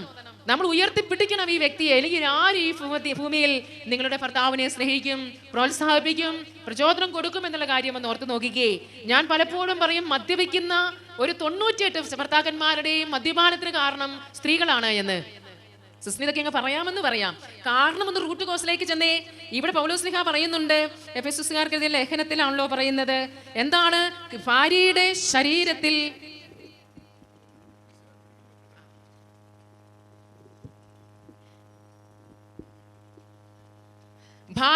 ശരീരത്തിൽ ആർക്കാണ് അവകാശം? ഉറക്കെ പറഞ്ഞേ. ഭർത്താവിന്. എന്തുകൊണ്ട് കുറെ കാലം കഴിയുമ്പോൾ ഈ ശരീരത്തിൽ ഒരു അവകാശവും കൊടുക്കുന്നില്ല? സിസ്റ്ററെ, സായം സന്ധികളിൽ ഒന്ന് വീട്ടിലേക്ക് കടന്നു ചെല്ലാൻ പറ്റില്ല. എല്ലാം തീർന്നതുപോലത്തെ ഒരു അനുഭവമാണ്. മരണം വരെയും ഏറ്റെടുത്ത ഈ ഉത്തരവാദിത്തത്തിൽ ഇടയ്ക്ക് ബ്രഹ്മചര്യം പാലിക്കാൻ നിങ്ങൾ പോകേണ്ട. ഈ കന്യാവ്രതം പാലിക്കാനായിട്ട് നിങ്ങൾ പോകേണ്ട. മരണം വരെ ജീവിച്ചു കൊള്ളാമെന്ന് പറഞ്ഞാൽ നിങ്ങളുടെ ശരീരത്തിലുള്ള ഉത്തരവാദിത്വം ഭർത്താവിനാണ്. ഈ കാര്യത്തിൽ എന്താണ് ദാമ്പത്യ വിശ്വസ്തത?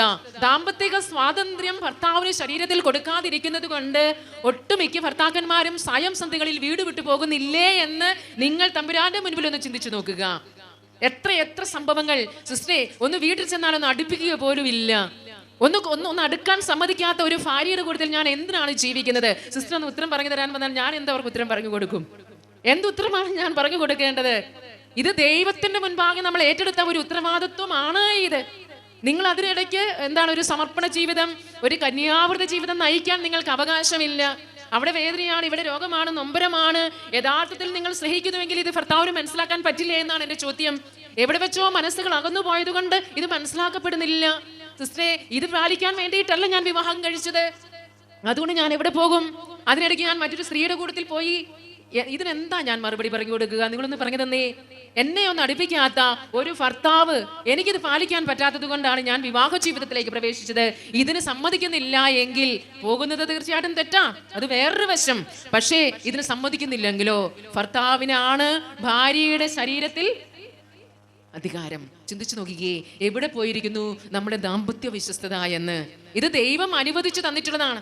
അതുകൊണ്ട് എല്ലാ തരത്തിലുള്ള മ്ലേച്ഛതകളും പന്താടാനുള്ള സ്ഥലമല്ല ശരീരം. നമ്മളുടെ എല്ലാവിധ ജടിക പാവങ്ങൾക്കും വേണ്ടി വിട്ടുകൊടുക്കുന്നതല്ല അത്.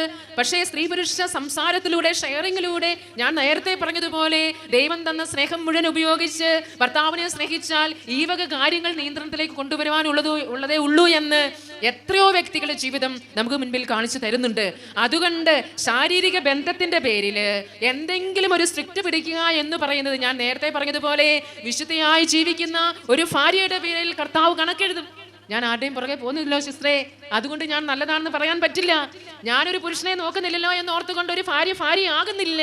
ഒരു ഭർത്താവിന് സമ്മതിച്ചു കൊടുക്കേണ്ട അവകാശങ്ങൾ കൊടുക്കാത്തിടത്തോളം കാലം ഒരു ഭാര്യ ആകുകയില്ല, ഭർത്താവ് ആകുകയില്ല.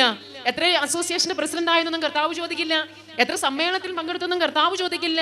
എന്തുമാത്രം ടൈം നമ്മൾ നമ്മുടെ കുടുംബ ജീവിതത്തിൽ കൊടുക്കേണ്ടവർക്ക് കൊടുത്തു എന്നുള്ള കാര്യം, കൊടുക്കേണ്ടതുപോലെ കൊടുക്കുന്നില്ല എങ്കിൽ നമ്മുടെ പേരിൽ കർത്താവ് കണക്കെഴുതി വെക്കും എന്നുള്ള കാര്യത്തിൽ യാതൊരു സംശയമില്ല. ഞാൻ നേരത്തെ പറഞ്ഞതുപോലെ ഒരുപാട് കുടുംബങ്ങളുടെ മുൻപിൽ ഒരുപാട് ഈ പച്ചയായ യാഥാർത്ഥ്യങ്ങൾ നമ്മളോട് ഷെയർ ചെയ്യും.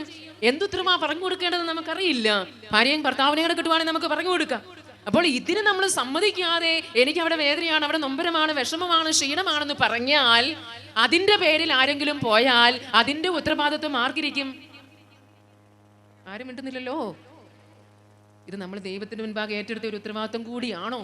ഇത് ആരാ പിന്നെ പറഞ്ഞു തരേണ്ടത്? ഞാനിത് പറഞ്ഞു തരണം നിങ്ങൾക്ക്. അതിന്റെ പേരിൽ എന്തുമാത്രം കുടുംബ പ്രശ്നങ്ങളാണെന്നറിയാമോ? മിക്ക കുടുംബത്തിന്റെയും പ്രശ്നത്തിന് കാരണം ദാമ്പത്യ ജീവിതത്തിൽ ഇല്ലാത്ത ആ വിശ്വസ്തത കുറവാണ്. ഒരു സ്വയം ഒന്ന് കൊടുക്കുവാനായിട്ട്, അത് സ്വന്തം അടുപ്പം ഉണ്ടായെങ്കിൽ എൻ്റെ എല്ലാം ആണെന്നുള്ള ഫീലിങ്സ് ഒരു ഭർത്താവിന് വന്നിട്ടുണ്ടെങ്കിൽ, ഒരു ഭാര്യയ്ക്ക് വന്നിട്ടുണ്ടെങ്കിൽ, ഇത് ദൈവഹിത പ്രകാരം നിർവഹിക്കേണ്ട കാര്യങ്ങളേ ഉള്ളൂ. അതുകൊണ്ട് പ്രത്യേകമായിട്ട് നമ്മൾ ഓർക്കുക, ഈ ഒരു കാര്യത്തിൽ ഒരിക്കലും സ്ട്രിക്റ്റ് പിടിക്കേണ്ട ആവശ്യമില്ല. ഇനി നമ്മൾ ഓർക്കുക, കുടുംബജീവിതത്തിലൂടെ ഏറ്റെടുക്കുന്ന വളരെ വലിയൊരു കാര്യമാണ് കുഞ്ഞുങ്ങളെ വളർത്തുവാനായിട്ടുള്ള ഒരു ഉത്തരവാദിത്വം. കർത്താവ് കുടുംബത്തെ സ്ഥാപിച്ചുകൊണ്ട് ഭൂമിയെ കീഴടക്കുവാനായിട്ടുള്ള ഒരു ഉത്തരവാദിത്വമാണ്. ജെറമ്യാ പ്രവാചകന്റെ പുസ്തകം 29-ാം അധ്യായം 5 തുടങ്ങിയ തിരുവചനങ്ങളിൽ നമ്മൾ കാണുന്നുണ്ട്. നിങ്ങൾ തോട്ടം നട്ടുപിടിപ്പിക്കുവിൻ, വിവാഹം കഴിപ്പിക്കുവിൻ, വീട് വെച്ചു കൊടുക്കുവിൻ. കർത്താവ് വീണ്ടും കുടുംബജീവിതത്തിന്റെ മനോഹാരിതയെ കുറിച്ച് പ്രവാചകന്മാരുടെ പറഞ്ഞുകൊണ്ടിരിക്കുകയാണ്. ഉദ്ഘോഷിച്ചുകൊണ്ടിരിക്കുകയാണ്. അപ്പോൾ കർത്താവിന് ഇഷ്ടമുള്ള ഒരു കാര്യമാണ് ഇത്, കുഞ്ഞുങ്ങൾക്ക് ജന്മം കൊടുക്കുക എന്നുള്ളത്. കുഞ്ഞുങ്ങൾക്ക് ജന്മം കൊടുക്കുക എന്ന് പറയുമ്പോൾ ഇവിടെ ഇരിക്കുന്ന മിക്കവരും തന്നെ പ്രായം കവിഞ്ഞവരാണ് എന്ന് ഞാൻ കരുതുകയാണ്. എങ്കിലും നമ്മുടെ കുഞ്ഞുങ്ങൾക്കും ഈ വനിതാ സമ്മേളനത്തിലും മക്കൾക്കും ഒക്കെ പറഞ്ഞു കൊടുക്കുകയും നമ്മൾ അറിഞ്ഞിരിക്കുകയും ചെയ്യേണ്ട ഒരു കാര്യം കൂടിയാണ് ഞാനിത് പറയുക. സ്ത്രീ പ്രായം കവിഞ്ഞ ഞങ്ങളോട് എന്തിനാ പറയുന്നത് നിങ്ങൾ വിചാരിക്കരുത്, കേൾക്കേണ്ട കാര്യമാണ് ഇത്. നമുക്ക് നാച്ചുറൽ ഫാമിലി പ്ലാനിങ്ങേ പാടുള്ളൂ. സ്ത്രീ ശരീരത്തിന്റെ പ്രത്യേകത നമുക്കറിയാം. 8 ദിവസം മാത്രമേ ഒരു സ്ത്രീക്ക് ഗർഭധാരണ ശേഷിയുള്ളൂ. 8 ദിവസം മാത്രമേ മാസത്തിൽ ഒരു സ്ത്രീ ശരീരത്തിൽ ഗർഭധാരണ ശേഷിയുള്ളൂ. എന്തുമാത്രം വൈദ്യശാസ്ത്രം പുരോഗമിച്ചാലും നിങ്ങൾക്കറിയാവുന്ന കാര്യമാണ് ഇത്. വിവാഹത്തിലേക്ക് പ്രവേശിക്കുന്ന നിങ്ങളുടെ പെൺകുട്ടിക്കും അല്ലെങ്കിൽ ആൺകുട്ടിക്കും ഈ കാര്യം പച്ചയായിട്ട് പറഞ്ഞു കൊടുക്കുവാൻ മാതാപിതാക്കൾക്ക് കടമയുണ്ട്. ഇത് പറഞ്ഞു കൊടുത്തില്ലെങ്കിൽ ആരിത് പറഞ്ഞു കൊടുക്കും? ഈ 8 ദിവസമുള്ള ശാരീരിക ബന്ധത്തിൽ നിന്നും മാറി നിന്നാൽ ഒരിക്കലും പ്രഗ്നന്റ് ആവുകയില്ല എന്നുള്ള കാര്യം നിങ്ങളൊന്ന് അറിഞ്ഞിരിക്കുക. വൈദ്യശാസ്ത്രം ഇത് പ്രൂവ് ചെയ്തിട്ടുള്ള ഒരു കാര്യമാണ്. 8 അല്ലെങ്കിൽ മാക്സിമം 10 ദിവസം, ബാക്കി 20 ദിവസം സംയോഗത്തിനുള്ള സമയമുണ്ട്. അത് ആര് ക്രമപ്പെടുത്തി? സൃഷ്ടാവായ ദൈവം ക്രമപ്പെടുത്തിയതാണ്. ഇത് സ്ത്രീ പുരുഷന്മാർ കണ്ടുപിടിക്കണം. സ്ത്രീ ശരീരത്തിന്റെ പ്രത്യേകത കണ്ടിട്ട് ആ ഒരു കുഞ്ഞിന് ജന്മം കൊടുക്കുവാനുള്ള ആ 10 ദിവസത്തെ കാലഘട്ടം മനസ്സിലാക്കി നാച്ചുറൽ ഫാമിലി പ്ലാനിങ് കുടുംബത്തിൽ പുലർത്തുവാനായിട്ട് ദൈവനിയോഗമാണ് ഇത്. സഭയുടെ പഠനമാണിത്. ഇതിന് വിരുദ്ധമായിട്ട് പ്രവർത്തിക്കുവാൻ ഒരു തരത്തിലുള്ള കോപ്പർട്ടിയോ കൊണ്ടമോ മറ്റൊരു സാധനങ്ങളും ഉപയോഗിച്ചിട്ട് നമുക്ക് നിയന്ത്രിക്കാനുള്ള അനുവാദം ഇല്ല. ഇത് തീർച്ചയായിട്ടും ഞാൻ പറയേണ്ടതാണ്. നമ്മൾ ഇതിലൂടെ ഒരുപാട് കുടുംബങ്ങളെ തകർക്കുന്നുണ്ട്. ഈ കാര്യത്തിൽ കുഞ്ഞുങ്ങൾക്ക് പറഞ്ഞു കൊടുക്കുകയും എന്തുമാത്രം നാച്ചുറൽ ഫാമിലി പ്ലാനിങ് നടത്തിയിട്ട് അവർക്ക് ആവശ്യത്തിന് അല്ലെങ്കിൽ ദൈവഗത പ്രകാരം കുഞ്ഞുങ്ങൾക്ക് ജന്മം നൽകി ഇന്നും മിടുക്കരായി ജീവിക്കുന്ന എത്രയോ മാതാപിതാക്കളെ ഞാൻ കാണിച്ചു തരാം. അവിടെ എത്രയോ അനുഭവങ്ങളാണ് എനിക്ക് നിങ്ങളുടെ മുൻപിൽ പങ്കുവയ്ക്കുവാനായിട്ടുള്ളത്. ഇത് സൃഷ്ടാവിന്റെ പ്രകൃതിയുടെ ക്രമീകരണത്തിന് വിരുദ്ധമായി പ്രവർത്തിച്ചാൽ എന്താണ്? കുടുംബത്തിന്റെ സമാധാനം കെടും, സ്വസ്ഥത കെടും. അവിടെ ആനന്ദത്തിന് വേണ്ടി ഉപയോഗിക്കുന്ന ഒരു സാധനങ്ങളും സന്തോഷത്തിന് ഉപകരിക്കുകയില്ല എന്നുള്ള കാര്യം അനുഭവിച്ചിട്ടുള്ള നിങ്ങൾക്കറിയാവുന്നതാണ്. ഇത് സത്യമായിട്ടുള്ളൊരു കാര്യമാണ്. അതുകൊണ്ട് ഈ കാര്യങ്ങൾ കുഞ്ഞുങ്ങളെ ബോധവാന്മാരാക്കുകയും ബോധവതികളാക്കുകയും നമ്മൾ ഇതിനെക്കുറിച്ച് അറിയുകയും ചെയ്യേണ്ട ഒരു കാര്യമാണ്. അതുപോലെ കുഞ്ഞുങ്ങള് എപ്പോഴും ദൈവത്തിന്റെ ദാനമാണ്. പിതാവായ ദൈവമാണ് എല്ലാ കുഞ്ഞുങ്ങളുടെയും അപ്പൻ. നിങ്ങൾ വെറും ഒരു വളർത്തപ്പനും വളർത്തമ്മയുമാണ്. നിങ്ങൾ യഥാർത്ഥത്തിൽ നിങ്ങളുടെ കുഞ്ഞുങ്ങളുടെ അപ്പനും അമ്മയും അല്ല. എല്ലാവരും അറിഞ്ഞുകൊള്ളൂ. അതുകൊണ്ട് ആ സമയമാകുമ്പോൾ കൊണ്ടുപോകുകയും അവര് വീട്ടിൽ നിന്നും അമ്മയും അപ്പനെ ഉപേക്ഷിച്ച് പോകണമെന്നല്ല. ആ രീതിയിലൊക്കെ ദൈവം കൂടുകെട്ടി വളർത്താൻ അവർക്ക് അവസരം കൊടുക്കുന്നത് പിതാവിന്റെ ഹിതപ്രകാരം അവർ ജന്മം കൊള്ളുന്നത് കൊണ്ടാണ്. നിങ്ങൾ വെറും വളർത്തപ്പനും വളർത്തമ്മയും മാത്രമാണ്. ദൈവം നിങ്ങൾ വിശ്വസ്തനായ പേരൻസ് ആണെന്ന് കരുതിക്കൊണ്ട് കുഞ്ഞുങ്ങളെ അപ്പനും അമ്മയും ആകാൻ ഭാഗ്യം നൽകിയിരിക്കുന്നതാണ്. അപ്പോൾ നിങ്ങൾ ദത്തപ്പനും അല്ലെങ്കിൽ നിങ്ങളുടെ ദത്തു മക്കളായിട്ടാണ് നിങ്ങൾ അവരെ കാണേണ്ടത്. അപ്പോൾ വളരെ ഭംഗിയായിട്ട് ദൈവം ആഗ്രഹിക്കുന്ന ട്രെയിനിങ് കൊടുക്കുവാനായിട്ടുള്ള കടമ നിങ്ങൾക്കുണ്ട്. അപ്പൻ നിങ്ങളെ വിശ്വസിച്ച് ഏൽപ്പിച്ചിരിക്കുന്നതാണ് കുഞ്ഞുങ്ങള്. എപ്പോഴും അറിയണം. നമുക്കറിയാം പല ചാക്രിക ലേഖനങ്ങളിലും പല പുസ്തകങ്ങളിലും കർത്താവ് പറയുന്നതാണ് മക്കൾ ദൈവത്തിന്റെ ദാനമാണ് എന്നത്, ദൈവത്തിന്റെ സമ്മാനമാണ്. നമ്മൾ വെറും വളർത്തപ്പനും വളർത്തമ്മയും മാത്രമാണ്. ദൈവഹിത പ്രകാരം അവളെ വളർത്തിയെടുക്കണം.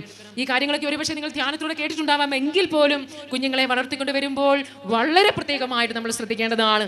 കുഞ്ഞുങ്ങൾക്ക് മുലപ്പാല് കൊടുത്ത് വളർത്തുക. മുലപ്പാല് സൗന്ദര്യം പോകുവാനായിട്ട് മാറ്റിവെക്കേണ്ട ഒരു കാര്യമല്ല, സമീകൃത ആഹാരമാണ്. മറ്റു കുപ്പികളൊന്നും കൊച്ചിന് വായിലേക്ക് വെച്ച് കൊടുക്കുന്നതിന് മുൻപ് എല്ലാവിധ പ്രോട്ടീൻസും അടങ്ങിയിരിക്കുന്ന ദൈവം ക്രമീകരിച്ചിരിക്കുന്ന സമീകൃത ആഹാരമാണ് കുഞ്ഞുങ്ങളുടെ എല്ലാവിധ ബുദ്ധിപരമായിട്ടും ശാരീരികമായിട്ടും മാനസികമായിട്ടും ക്രമപ്പെടുത്തിയിരിക്കുന്നത്. മക്കബായക്കാരുടെ പുസ്തകത്തില് 7 മക്കളുടെ അമ്മയെ കുറിച്ച് പറയുമ്പോൾ അമ്മ കുഞ്ഞുങ്ങൾക്ക് 3 വർഷം മുലപ്പാല് കൊടുത്തു എന്നാണ് നമ്മൾ കാണുന്നത്. അമ്മയുടെ വാക്കനുസരിച്ച് പ്രവർത്തിക്കുന്ന മക്കള്. അപ്പോൾ എന്റെ കുഞ്ഞുങ്ങൾ എന്നെ അനുസരിക്കുന്നില്ല എന്ന് പറയുമ്പോൾ വലുതായി പോയ മക്കളെ കുറിച്ച് എന്താ കാര്യമെന്നല്ല നമ്മൾ ഇന്ന് ചിന്തിക്കേണ്ടത്. അടുത്ത തലമുറയ്ക്ക് വേണ്ടിയെങ്കിലും പിതാവ് പറഞ്ഞതുപോലെ നമ്മുടെ കുഞ്ഞുങ്ങൾ വഴിപിടിച്ച് കാണുമ്പോൾ ഇനി അടുത്ത തലമുറയ്ക്കെങ്കിലും വരാതിരിക്കുവാനായിട്ട് നമ്മൾ ഇതൊക്കെ ശ്രദ്ധിക്കേണ്ടതാണ്. കുഞ്ഞുങ്ങൾക്ക് മുലപ്പാല് കൊടുത്തു തന്നെ. ഇല്ല എങ്കിൽ പോട്ടെ, പ്രകൃതി നമുക്ക് ക്രമീകരിച്ചിട്ടില്ല, വേണ്ട മാർഗങ്ങൾ സ്വീകരിക്കുക. പക്ഷേ സൗന്ദര്യത്തിന്റെ പേരിലോ കുഞ്ഞിന് അസൗകര്യമാണെന്ന് കരുതി ഒരിക്കലും മുലപ്പാൽ നമ്മൾ മാറ്റിവെക്കുവാനായിട്ട് പാടില്ല എന്നുള്ള കാര്യം കൂടി നമ്മൾ ഓർക്കുക. അതുപോലെ കുഞ്ഞുങ്ങൾ വളർന്നു വരുമ്പോൾ പ്രത്യേകമായ ശ്രദ്ധ, പാർഷ്യാലിറ്റി കാണിക്കാൻ പാടില്ല. എത്രയോ കുഞ്ഞുങ്ങളുടെ കണ്ണുനീരിന് മുൻപിൽ ഇരിക്കുന്ന ഒരു വ്യക്തിയാണ് ഞാൻ. അപ്പനും അമ്മയും, അപ്പന് സ്നേഹം മകളോട്, അമ്മയ്ക്ക് സ്നേഹം മകനോട്. ന്യൂക്ലിയർ ഫാമിലി ആണല്ലോ. എന്തുമാത്രം വൈകല്യങ്ങളിലൂടെയാണ് ഈ കുഞ്ഞുങ്ങൾ വളർന്നു വരുന്നത്. നിങ്ങൾക്കുണ്ടായ കുഞ്ഞുങ്ങൾക്ക് വ്യത്യാസം കാണിക്കുക എന്ന് പറഞ്ഞാൽ തിരികല്ലടുത്താണെന്ന് മാത്രമേ എനിക്ക് നിങ്ങളോട് പറയാനുള്ളൂ. കുഞ്ഞുങ്ങൾ ഉതപ്പ് കൊടുത്തിട്ടുണ്ടെങ്കിൽ എന്താണ് തിരികല്ല്? കർത്താവ് പറഞ്ഞില്ലേ, ഉതപ്പ് കൊടുക്കുന്നവർക്ക് തിരികല്ല് കെട്ടി കടലിൽ താഴ്ത്താനായിട്ട്. എവിടെയെല്ലാം പാർഷ്യാലിറ്റി കാണിച്ചിട്ടുണ്ടോ തിരികല്ലുകളുടെ എണ്ണം അത്രമാത്രം കൂടിയിട്ടുണ്ട്. കുഞ്ഞുങ്ങളെ ഒരുമയോടെ ഒരുപോലെ കാണുവാനായിട്ടുള്ളൊരു മനോഭാവം പേരൻസ് ഉണ്ടാകേണ്ടതാണ്. ഒരു കൊച്ചനോട് പറയുക, എൻ്റെ അമ്മ എന്നെ ഇത്രയും കാലമായിട്ട് ഒന്ന് മോനെ ഒന്ന് പോലും വിളിച്ചിട്ടില്ല എന്ന്. അവൻ വല്ലോ പെൺപിള്ളേരുടെ കൂടത്തിൽ പോയിട്ട് എന്താ കാര്യം? അവനുള്ള പെൺപിള്ളേരും ഒക്കെ ആയിട്ട് ബന്ധപ്പെട്ടുകൊണ്ട് കഴിയുക. അവൻ്റെ അമ്മ എന്നെ മോനെ ഒന്നും വിളിച്ചിട്ടില്ല. അതുപോലെ എത്രയോ പെൺകുട്ടികളെ ഞാൻ പറഞ്ഞു കേട്ടിട്ടുണ്ട്, എൻ്റെ അപ്പനെ ഇതുവരെയായിട്ടൊന്ന് പേര് വിളിച്ചിട്ടില്ല സിസ്റ്ററെ. അയലോക്കത്തെ ഡ്രൈവർ അല്ലെങ്കിൽ 10-60 വയസ്സുള്ള ഒരു മനുഷ്യന്റെ പുറകെ മകൾ ഇറങ്ങിപ്പോയാൽ എന്താ കാരണം? നമ്മൾ കൊടുക്കേണ്ടത് പോലെ കുഞ്ഞുങ്ങൾക്ക് കൊടുക്കുന്നില്ല എങ്കിൽ നിങ്ങൾ എത്ര വലിയ യൂണിവേഴ്സിറ്റികളും എന്തുമാത്രം ബാങ്ക് ഡിപ്പോസിറ്റുകളും കുഞ്ഞുങ്ങൾക്ക് വേണ്ടി സമ്പാദിച്ചാലും കുഞ്ഞുങ്ങൾ നിങ്ങളെ ഉപേക്ഷിച്ച് പോകുമെന്നുള്ള കാര്യത്തിൽ യാതൊരു സംശയവും ഇല്ല. അവർ കൊടുക്കുന്നത് പോലെ കൊടുക്കേണ്ട സമയത്ത് നമ്മൾ കൊടുത്തിരിക്കുക തന്നെ ചെയ്യണം. അതുപോലെ ചെറുപ്പകാര്യങ്ങളിൽ തന്നെ അവർക്ക് സെക്സിനെ കുറിച്ച് പറഞ്ഞു കൊടുക്കണം. അവരുടെ അണ്ടർ തിങ്സ്, ചെറിയ ഷഡ്ഡി, മറ്റ് ബാൻഡീസ് ഒന്നും ഊരാനായിട്ട് അനുവദിപ്പിക്കരുത്. തൊട്ട് കളിക്കരുതെന്ന് പറഞ്ഞു കൊടുത്താൽ എന്താ കുഴപ്പം? ഞാൻ പലപ്പോഴും മാതാപിതാക്കളോട് ചോദിക്കാറുണ്ട്, സെക്സിന്റെ മേലിന് അബ്യൂസ് ചെയ്യപ്പെടാത്ത എത്ര കുട്ടികളുണ്ടെന്ന് നിങ്ങൾക്കറിയാമോ? ഒരു കോളേജിൽ ഞാൻ ധ്യാനിപ്പിക്കുമ്പോൾ ഓർക്കുകയാണ്, 98 കുട്ടികളെ കൗൺസിലിംഗ് നടത്തിയപ്പോൾ 95 പേരും ദുരുപയോഗപ്പെട്ട അനുഭവമുള്ള കുട്ടികളാണ്. എവിടെ പോയിരിക്കുന്നു നമ്മുടെ ലോകം? എവിടെയായിരിക്കുന്നു? സെക്സിന്റെ പേരില് ദുരുപയോഗത്തിന് അടിപ്പെട്ടിരിക്കുന്ന ഒരു സമൂഹത്തിന്റെ മുൻപിലാണ് ഇവർ ഭാവിയിൽ ഒരു ഭർത്താവിനെ സ്നേഹിക്കുവോ? അപ്പനെ സ്നേഹിക്കുവോ? കുടുംബജീവിതത്തെ അവർ ആദരിക്കുകയോ? ആരെയും ബഹുമാനിക്കില്ല. ചെറുപ്പത്തിൽ തന്നെ ദൈവം അവർക്ക് കൊടുത്ത വിശുദ്ധി അവർക്ക് നഷ്ടപ്പെട്ടിരിക്കുകയാണ്. എൻ്റെ പ്രിയപ്പെട്ട അമ്മമാരെ, സത്യമായി നിങ്ങളൊരു കാര്യം ഓർക്കുക. കുഞ്ഞുങ്ങൾക്ക് പറഞ്ഞു കൊടുക്കേണ്ട സമയത്ത് നിങ്ങൾ തന്നെ പറഞ്ഞു കൊടുക്കണം. നിങ്ങളുടെ മക്കളോട് ഈ കാര്യങ്ങൾ പറഞ്ഞു കൊടുത്തെന്നോർത്ത് എന്താ തെറ്റ്? അടിവസ്ത്രങ്ങൾ തൊടിയിപ്പിക്കരുതെന്നും ഊരിപ്പിക്കരുതെന്നും തൊട്ട് കളിപ്പിക്കരുതെന്നും ഇത് കർത്താവിന്റെ ഒരു വലിയ പദ്ധതിയാണെന്നും ഒക്കെ കുഞ്ഞുങ്ങൾക്ക് സ്നേഹപൂർവ്വം പറഞ്ഞു കൊടുക്കേണ്ടത് ആരാണിത്? പറഞ്ഞു കൊടുക്കാത്തത് കൊണ്ട് ഇവർക്ക് അറിയില്ല ഇത് തെറ്റാണെന്ന്, പാവമാണെന്ന്. ഒരു കൊച്ചനോട് പറയുക, സിസ്റ്ററെ, കളരിയിൽ പോയിരുന്നപ്പോൾ ആശാനാണ് എന്നെ ആദ്യമായിട്ട് മടിയിലിരുത്തി സെക്സിൽ എന്നെ ദുരുപയോഗിച്ചത് എന്ന്. ഒരമ്മയ്ക്കൊന്ന് പറഞ്ഞു കൊടുത്താൽ എന്തായിരുന്നു കുഴപ്പം? സാറിന്റെ മടിയിലൊന്നും കയറിയിരിക്കാൻ പോകണ്ട എന്ന് നമ്മൾ വിശ്വസിച്ച് കൊച്ചിനെ പറഞ്ഞു വിട്ടതാ. എന്തുമാത്രം ഞാൻ ഇവിടെ നിന്നൊരു 10 മണിക്കൂർ പറഞ്ഞാലും തീരാത്ത അനുഭവങ്ങള് എൻ്റെ മനസ്സിലുണ്ട്, എനിക്ക് അനുഭവത്തിലുണ്ട്. അതുകൊണ്ട് ദൈവം നിങ്ങൾക്ക് തന്നിരിക്കുന്ന കുഞ്ഞുങ്ങളെ അതുകൊണ്ടൊരു ജീവിതാന്തസ്സിൽ പ്രവേശിക്കുന്ന അത്രയും കാലത്തോളം നല്ല ഒരു കണ്ണുണ്ടാകണം നമുക്ക്. ഒരു അന്യ വീട്ടിൽ ഉറങ്ങാനായിട്ട് സ്വന്തം സഹോദരങ്ങളെ പോലും വിശ്വസിക്കാൻ പറ്റാത്ത ഒരു കാലഘട്ടത്തിലാണ് നമ്മൾ ജീവിക്കുന്നതെന്ന് ഓർക്കണേ. ഞാൻ പലപ്പോഴും പറയാറുള്ള ഒരു കാര്യമുണ്ട്, ഞങ്ങളുടെ അപ്പച്ചനും അമ്മച്ചിയും ഞങ്ങളെ ഒരിക്കലും ഒരു വീട്ടിൽ ഉറങ്ങാൻ വിടില്ലായിരുന്നു. ഞാൻ എന്നും ചെറുപ്പത്തിൽ ഓർക്കുമായിരുന്നു, സ്കൂളിലേക്ക് അവധിക്കാലത്ത് വരുമ്പോൾ കൂട്ടുകാരൊക്കെ വന്നു പറയും അമ്മ വീട്ടിൽ പോയ കാര്യം, അപ്പൻ വീട്ടിൽ പോയ കാര്യം, വലിയ വിശേഷങ്ങളൊക്കെ പറയുമ്പം ഞങ്ങൾ വല്ലോ കാട് തെളിക്കാൻ പോയ കാര്യമോ, റബ്ബർ തോട്ടം തെളിച്ച കാര്യമോ, മലബാർ ഇഷ്ടം പോലെ സ്ഥലമാണ്, 10-25 ഏക്കർ സ്ഥലമുണ്ട്.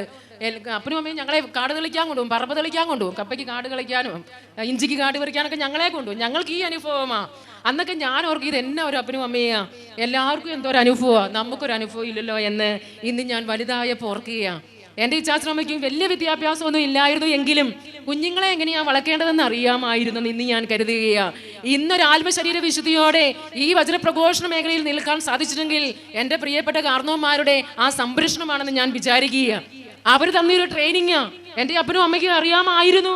കുഞ്ഞുങ്ങളെ അങ്ങനെ വിടാൻ പാടില്ല എന്ന് അന്ന് എനിക്കറിയില്ലായിരുന്നു. പ്രിയപ്പെട്ട മാതാക്കളെ, കുഞ്ഞുങ്ങൾ വലുതാകുമ്പോൾ തന്നെ, തിരിച്ചറിവിന്റെ പ്രായമാകുമ്പോൾ തന്നെ പറയേണ്ടതുപോലെ നിങ്ങൾ പറഞ്ഞു കൊടുക്കണേ. ഒരിടത്തു നിന്നും ഇത് മക്കൾ പഠിക്കാൻ ഇടയാകരുത്. സെക്സ് ശരിക്കും ജനനേന്ദ്രിയങ്ങളെ സെക്സിനെ തൊട്ട് കളിപ്പിക്കാനായിട്ട് അനുവദിക്കരുത്. പറഞ്ഞു കൊടുക്കുക തന്നെ നിങ്ങൾ ചെയ്യണം. അതുപോലെ അടിവസ്ത്രങ്ങൾ വൃത്തിയായി സൂക്ഷിക്കുവാനും നിരന്തരം വാഷ് ചെയ്യുവാനും വേണ്ടവണ്ണം ഒക്കെ പറഞ്ഞു കൊടുത്ത് നമുക്ക് എല്ലാ സൗകര്യങ്ങളും ഉണ്ട്. പക്ഷേ വേണ്ടതൊന്നും നമ്മൾ പറഞ്ഞു കൊടുക്കാത്തതിനാൽ മക്കൾക്കെല്ലാം നഷ്ടപ്പെട്ട് ജീവിതത്തിന്റെ അമൂല്യം എന്നത് നഷ്ടപ്പെട്ട് ഏകാന്തതയിൽ ദുഃഖത്തിനടിമകളായി കഴിയുന്ന കുട്ടികളെ നമ്മൾ ഓർക്കുക.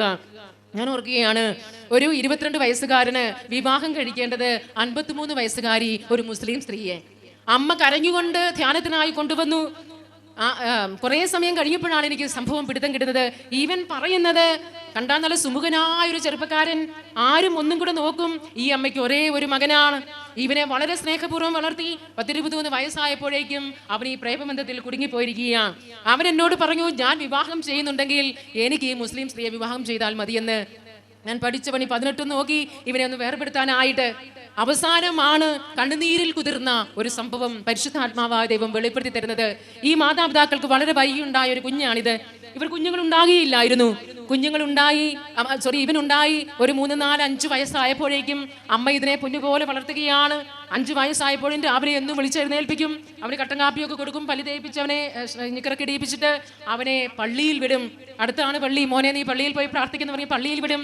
അങ്ങനെ കുറച്ച് നാൾ കഴിഞ്ഞപ്പോൾ ഇവൻ പള്ളിയിൽ പോകുന്നത് അടുത്തുള്ള ഒരു സാക്രിസ്റ്റി കപ്പിയാരുടെ കൂട്ടത്തിലാണ്. കപ്പിയാരില്ലേ, പള്ളിയിൽ ജോലി ചെയ്യുന്നയാള് ഇല്ലേ, കപ്പിയാരുടെ കൂടത്തിലാണ്. അതൊരു 10-28 വയസ്സുള്ളൊരു പയ്യനാ. ഇവന്റെ കൂടത്തിലാണ് ഇവൻ പള്ളിയിൽ പോയിക്കൊണ്ടിരുന്നത്. ഒരു ആദ്യ 1-2 മാസത്തേന് ഇവന് പ്രശ്നമില്ലായിരുന്നു. അതിനുശേഷം എന്ത് സംഭവിച്ചു? ഈ പയ്യൻ 28 വയസ്സുകാരൻ ഒരു വലിയ സ്വവർഗഭോഗത്തിന്റെ അടിമയായിരുന്നു. ഈ പാവം എന്തെന്നറിയാത്ത ഈ 5 വയസ്സുള്ള ലൈംഗിക അവയവങ്ങൾക്ക് വളർച്ച പ്രാപിക്കാത്ത ഈ കുഞ്ഞിനെ വഴിയിൽ വെച്ച് ഈ ചെറുപ്പക്കാരൻ ദുരുപയോഗിക്കുകയായിരുന്നു. ഒരു 6-7 വയസ്സ് തുടങ്ങി ഈ ദുരുപയോഗം ഒരു 10 വയസ്സ് വരെയും തുടർന്നു. ഈ കൊച്ചാരോടും ഷെയർ ചെയ്തില്ല. ഇവരിങ്ങനെ വളർന്നു വന്നു. അവൻ വിചാരിച്ചു ഇതാ ലോകമെന്ന്. അവനറിയില്ലല്ലോ എല്ലാവരും ഇങ്ങനെയാണെന്ന് അവൻ കരുതി. പിന്നീട് ഒരു 10-12 വയസ്സായപ്പോഴുമാണ് അവന് മനസ്സിലായത് ഇങ്ങനെയൊന്നുമല്ല ലോകം, ഇതൊന്നുമല്ല ജീവിതമെന്ന്. അവന് തിരിച്ചറിവുണ്ടായി. എങ്കിലും ശരീരത്തിന്റെ ബാലൻസ് അവന് നഷ്ടപ്പെട്ടു. സെക്സിന്റെ വികാരങ്ങൾ ഉണരാൻ തുടങ്ങി. അവൻ പൗരുഷത്തിലേക്ക് കയറി വന്നപ്പോഴേക്കും, അവന് ലൈംഗിക അവയവങ്ങൾ വളർച്ച പ്രാപിച്ചപ്പോഴേക്കും വികാര മേഖലയിൽ അവന് നിയന്ത്രണമില്ലെന്നായി. അവന് ഏതെങ്കിലും ഒരു സ്ത്രീയെ മതി. മുസ്ലിം സ്ത്രീയാണോ, പ്രായമുള്ള സ്ത്രീയാണോ, ആരാണ്, എന്താണെന്നൊന്നും അറിയില്ല. അവൻ അപ്പൻ്റെ കടയിൽ കച്ചവടത്തിനായി ഇടയ്ക്കിടയ്ക്ക് പോയിരുന്നപ്പോൾ സാധനം മേടിക്കാൻ വന്ന സ്ത്രീയുമായിട്ടാണ് ഇവന് കമ്പനി. അവനെ നമുക്ക് കുറ്റപ്പെടുത്താൻ പറ്റുമോ? അവന് ദൈവം കൊടുത്ത വിശുദ്ധി എന്ന് പറഞ്ഞ ആ വലിയ ധന്യമായ കാര്യം അവന് നഷ്ടമായി. നമുക്ക് അമ്മയും കുറ്റപ്പെടുത്താൻ ഇല്ലല്ലോ. ഇങ്ങനെയൊക്കെ പറഞ്ഞാൽ എങ്ങനെയാ സിസ്റ്റർ എന്ന് ഓർക്കും. ഞാൻ പറയുന്നത്, അപ്പനും അമ്മയും വീട്ടിൽ മക്കളുടെ അടുക്കൽ കൂട്ടുകാരെ പോലെ ആയിരിക്കണേ. നിങ്ങളുടെ അടുക്കൽ കുഞ്ഞുങ്ങൾക്കെല്ലാം പറയാനുള്ള ഒരു സ്വാതന്ത്ര്യം സ്വാതന്ത്ര്യം കൊടുക്കണം. നിങ്ങൾ എത്ര പൊസിഷനിലാണെങ്കിലും വീട്ടിൽ നിങ്ങൾ ഒരു കളിപ്പാവയെ പോലെ, കൂട്ടുകാരിയെ പോലെ ഇന്നത്തെ ആധുനിക യുഗത്തിലാകുന്നില്ല എങ്കിൽ നിങ്ങൾക്ക് മക്കളെ നഷ്ടപ്പെടും. കാരണം അവർക്ക് കിട്ടുന്ന അറിവുകള് നമ്മുടെ അറിവ് പോലെ ഒന്നും അല്ല. ഇതെല്ലാം ഷെയർ ചെയ്യാനായിട്ടുള്ള ഒരു വേദിയാണ്. ഭക്ഷണത്തെക്കാൾ, വസ്ത്രത്തെക്കാൾ, കോളേജിനേക്കാൾ ഉപരിയായി മക്കളുടെ പക്വതയ്ക്ക് ആവശ്യമെന്നുള്ള കാര്യം മറന്നു കളയരുതേ. ഈ കൊച്ചിന് വേണ്ടി ഞാൻ 3 വർഷം പരിശ്രമിച്ചു. ഈ യുവാവിനെ ഒന്ന് രക്ഷപ്പെടുത്തുവാൻ അനേക മണിക്കൂറുകൾ എനിക്ക് ചിലവഴിക്കേണ്ടി വന്നു. അവന്റെ പിന്നാലെ ഞാൻ നടന്ന് പ്രാർത്ഥിച്ച് അവനെ ഒരു തരത്തിലാണെന്ന് രക്ഷപ്പെടുത്തിയെടുത്തത്. കാരണം അവനേറ്റ മുറിവ് അത്രയും ആഴപ്പെട്ടതായിരുന്നു. പ്രിയ സഹോദരങ്ങളെ, ഞാനിത് പറഞ്ഞു വന്നത്, നമ്മള് ദൈവത്തിന്റെ മക്കളെയാണ് വളർത്തുന്നത്. സ്വർഗീയ പിതാവിന് ഈ കൊച്ചിനെ കുറിച്ച് ഒരു നല്ല പദ്ധതിയുണ്ട്. അവൻ ഭാവിയിൽ ഇന്ന വ്യക്തിയാകാൻ വേണ്ടി ദൈവം കരുതലോടെ നമുക്ക് തന്നിരിക്കുന്നതാ. അവൻ വളരേണ്ടതുപോലെ വളർന്നോട്ടെ. അവൻ ഒരു പക്ഷേ അനേക ആത്മാക്കളെ രക്ഷപ്പെടുത്താനുള്ളൊരു പയ്യനാവാം. എത്രയോ വേദികളിൽ ഉയരാനുള്ളൊരു കുഞ്ഞാവാം. അവനിലൂടെ എത്രമാത്രം കാര്യങ്ങൾ ദൈവം ചെയ്യാൻ നിശ്ചയിച്ചിട്ടുണ്ടാവാം. പക്ഷേ എന്നെ ഏൽപ്പിച്ച ഒരു അമ്മ എന്ന നിലയിൽ ഞാൻ ചെയ്യേണ്ടത് ചെയ്യാതിരുന്നാൽ കണക്കാരോട് ചോദിക്കും? ആരോട് ചോദിക്കുന്നേ? അയലോക്കംകാരോടാണോ? നമ്മളോട് ചോദിക്കും. അതുകൊണ്ട് പ്രിയപ്പെട്ട അമ്മമാരെ, ഈ കൊച്ചുങ്ങളോടൊക്കെ എങ്ങനെയാ സിസ്റ്റർ ഇതെല്ലാം പറയാൻ നിൽക്കുന്നത്? ഇവരോട് ഇതെല്ലാം എങ്ങനെയാ പറഞ്ഞു കൊടുക്കുന്നത്? പിന്നെ ഇതാരാ പറഞ്ഞു കൊടുക്കുന്നത്? ഞാൻ ഇപ്പോഴും ഓർക്കുകയാണ്, ദത്തെടുത്ത ഒരു കൊച്ചിൻ്റെ ഒരു കാര്യം. അമ്മ അതിനെ വളരെ സ്നേഹപൂർവ്വം വളർത്തി, എല്ലാ കാര്യങ്ങളും പറഞ്ഞു കൊടുത്തു. സ്ത്രീത്വത്തിൻ്റെ എല്ലാ വളർച്ചയുടെ ഭാവങ്ങളും ഈ കൊച്ചിന് പറഞ്ഞു കൊടുത്തു. എന്നിട്ട് ഒരിക്കൽ ഞാൻ ആ വീട്ടിൽ ചെന്നപ്പോൾ, ഈ കൊച്ചു സ്കൂളിൽ വിട്ടിട്ട് വന്നപ്പോൾ മമ്മിയോട് പറയുകയാണ്, വളർത്തമ്മയാണ്, മമ്മി ഇന്നൊരു ചെറുക്കൻ എൻ്റെ പാവാടയെ പിടിച്ച് വലിച്ചു എന്ന്. ഞാൻ അത്ഭുതപ്പെട്ടു പോയി. ആ കൊച്ചു വന്ന് മമ്മിയോട് പറയുകയാണ്, ഒരു ചെറുക്കൻ എൻ്റെ പാവാടയെ പിടിച്ച് വലിച്ചു എന്ന്. എത്ര ഒരു സ്വാതന്ത്ര്യമാണെന്ന് ഓർത്ത് നോക്കിക്കേ. അതുപോലും വന്ന് അമ്മയുടെ അടുക്കൽ പറയുക. അമ്മമാരോടാണ് കുഞ്ഞുങ്ങൾക്ക് ഇത് പറയുവാൻ താല്പര്യം. നമ്മളത് വേറെന്തോ ആണെന്ന് വെച്ച് മൂടി വെക്കരുത്. ഇത് കൃത്യമായിട്ട് പറയണം. ഞാൻ പറഞ്ഞു, നമ്മളുടെ കുഞ്ഞിനെ ഒരു ജീവിതാന്തസ്സിൽ പ്രവേശിപ്പിക്കുന്നത് വരെയും ദൈവം അവർക്ക് അമൂല്യമായി കൊടുത്ത ജീവിതത്തിന്റെ വിശുദ്ധി നഷ്ടപ്പെടുവാനായിട്ട് ഒരിക്കലും ഇടയാകരുതേ. ഒരിക്കലും ഇടയാകരുത്.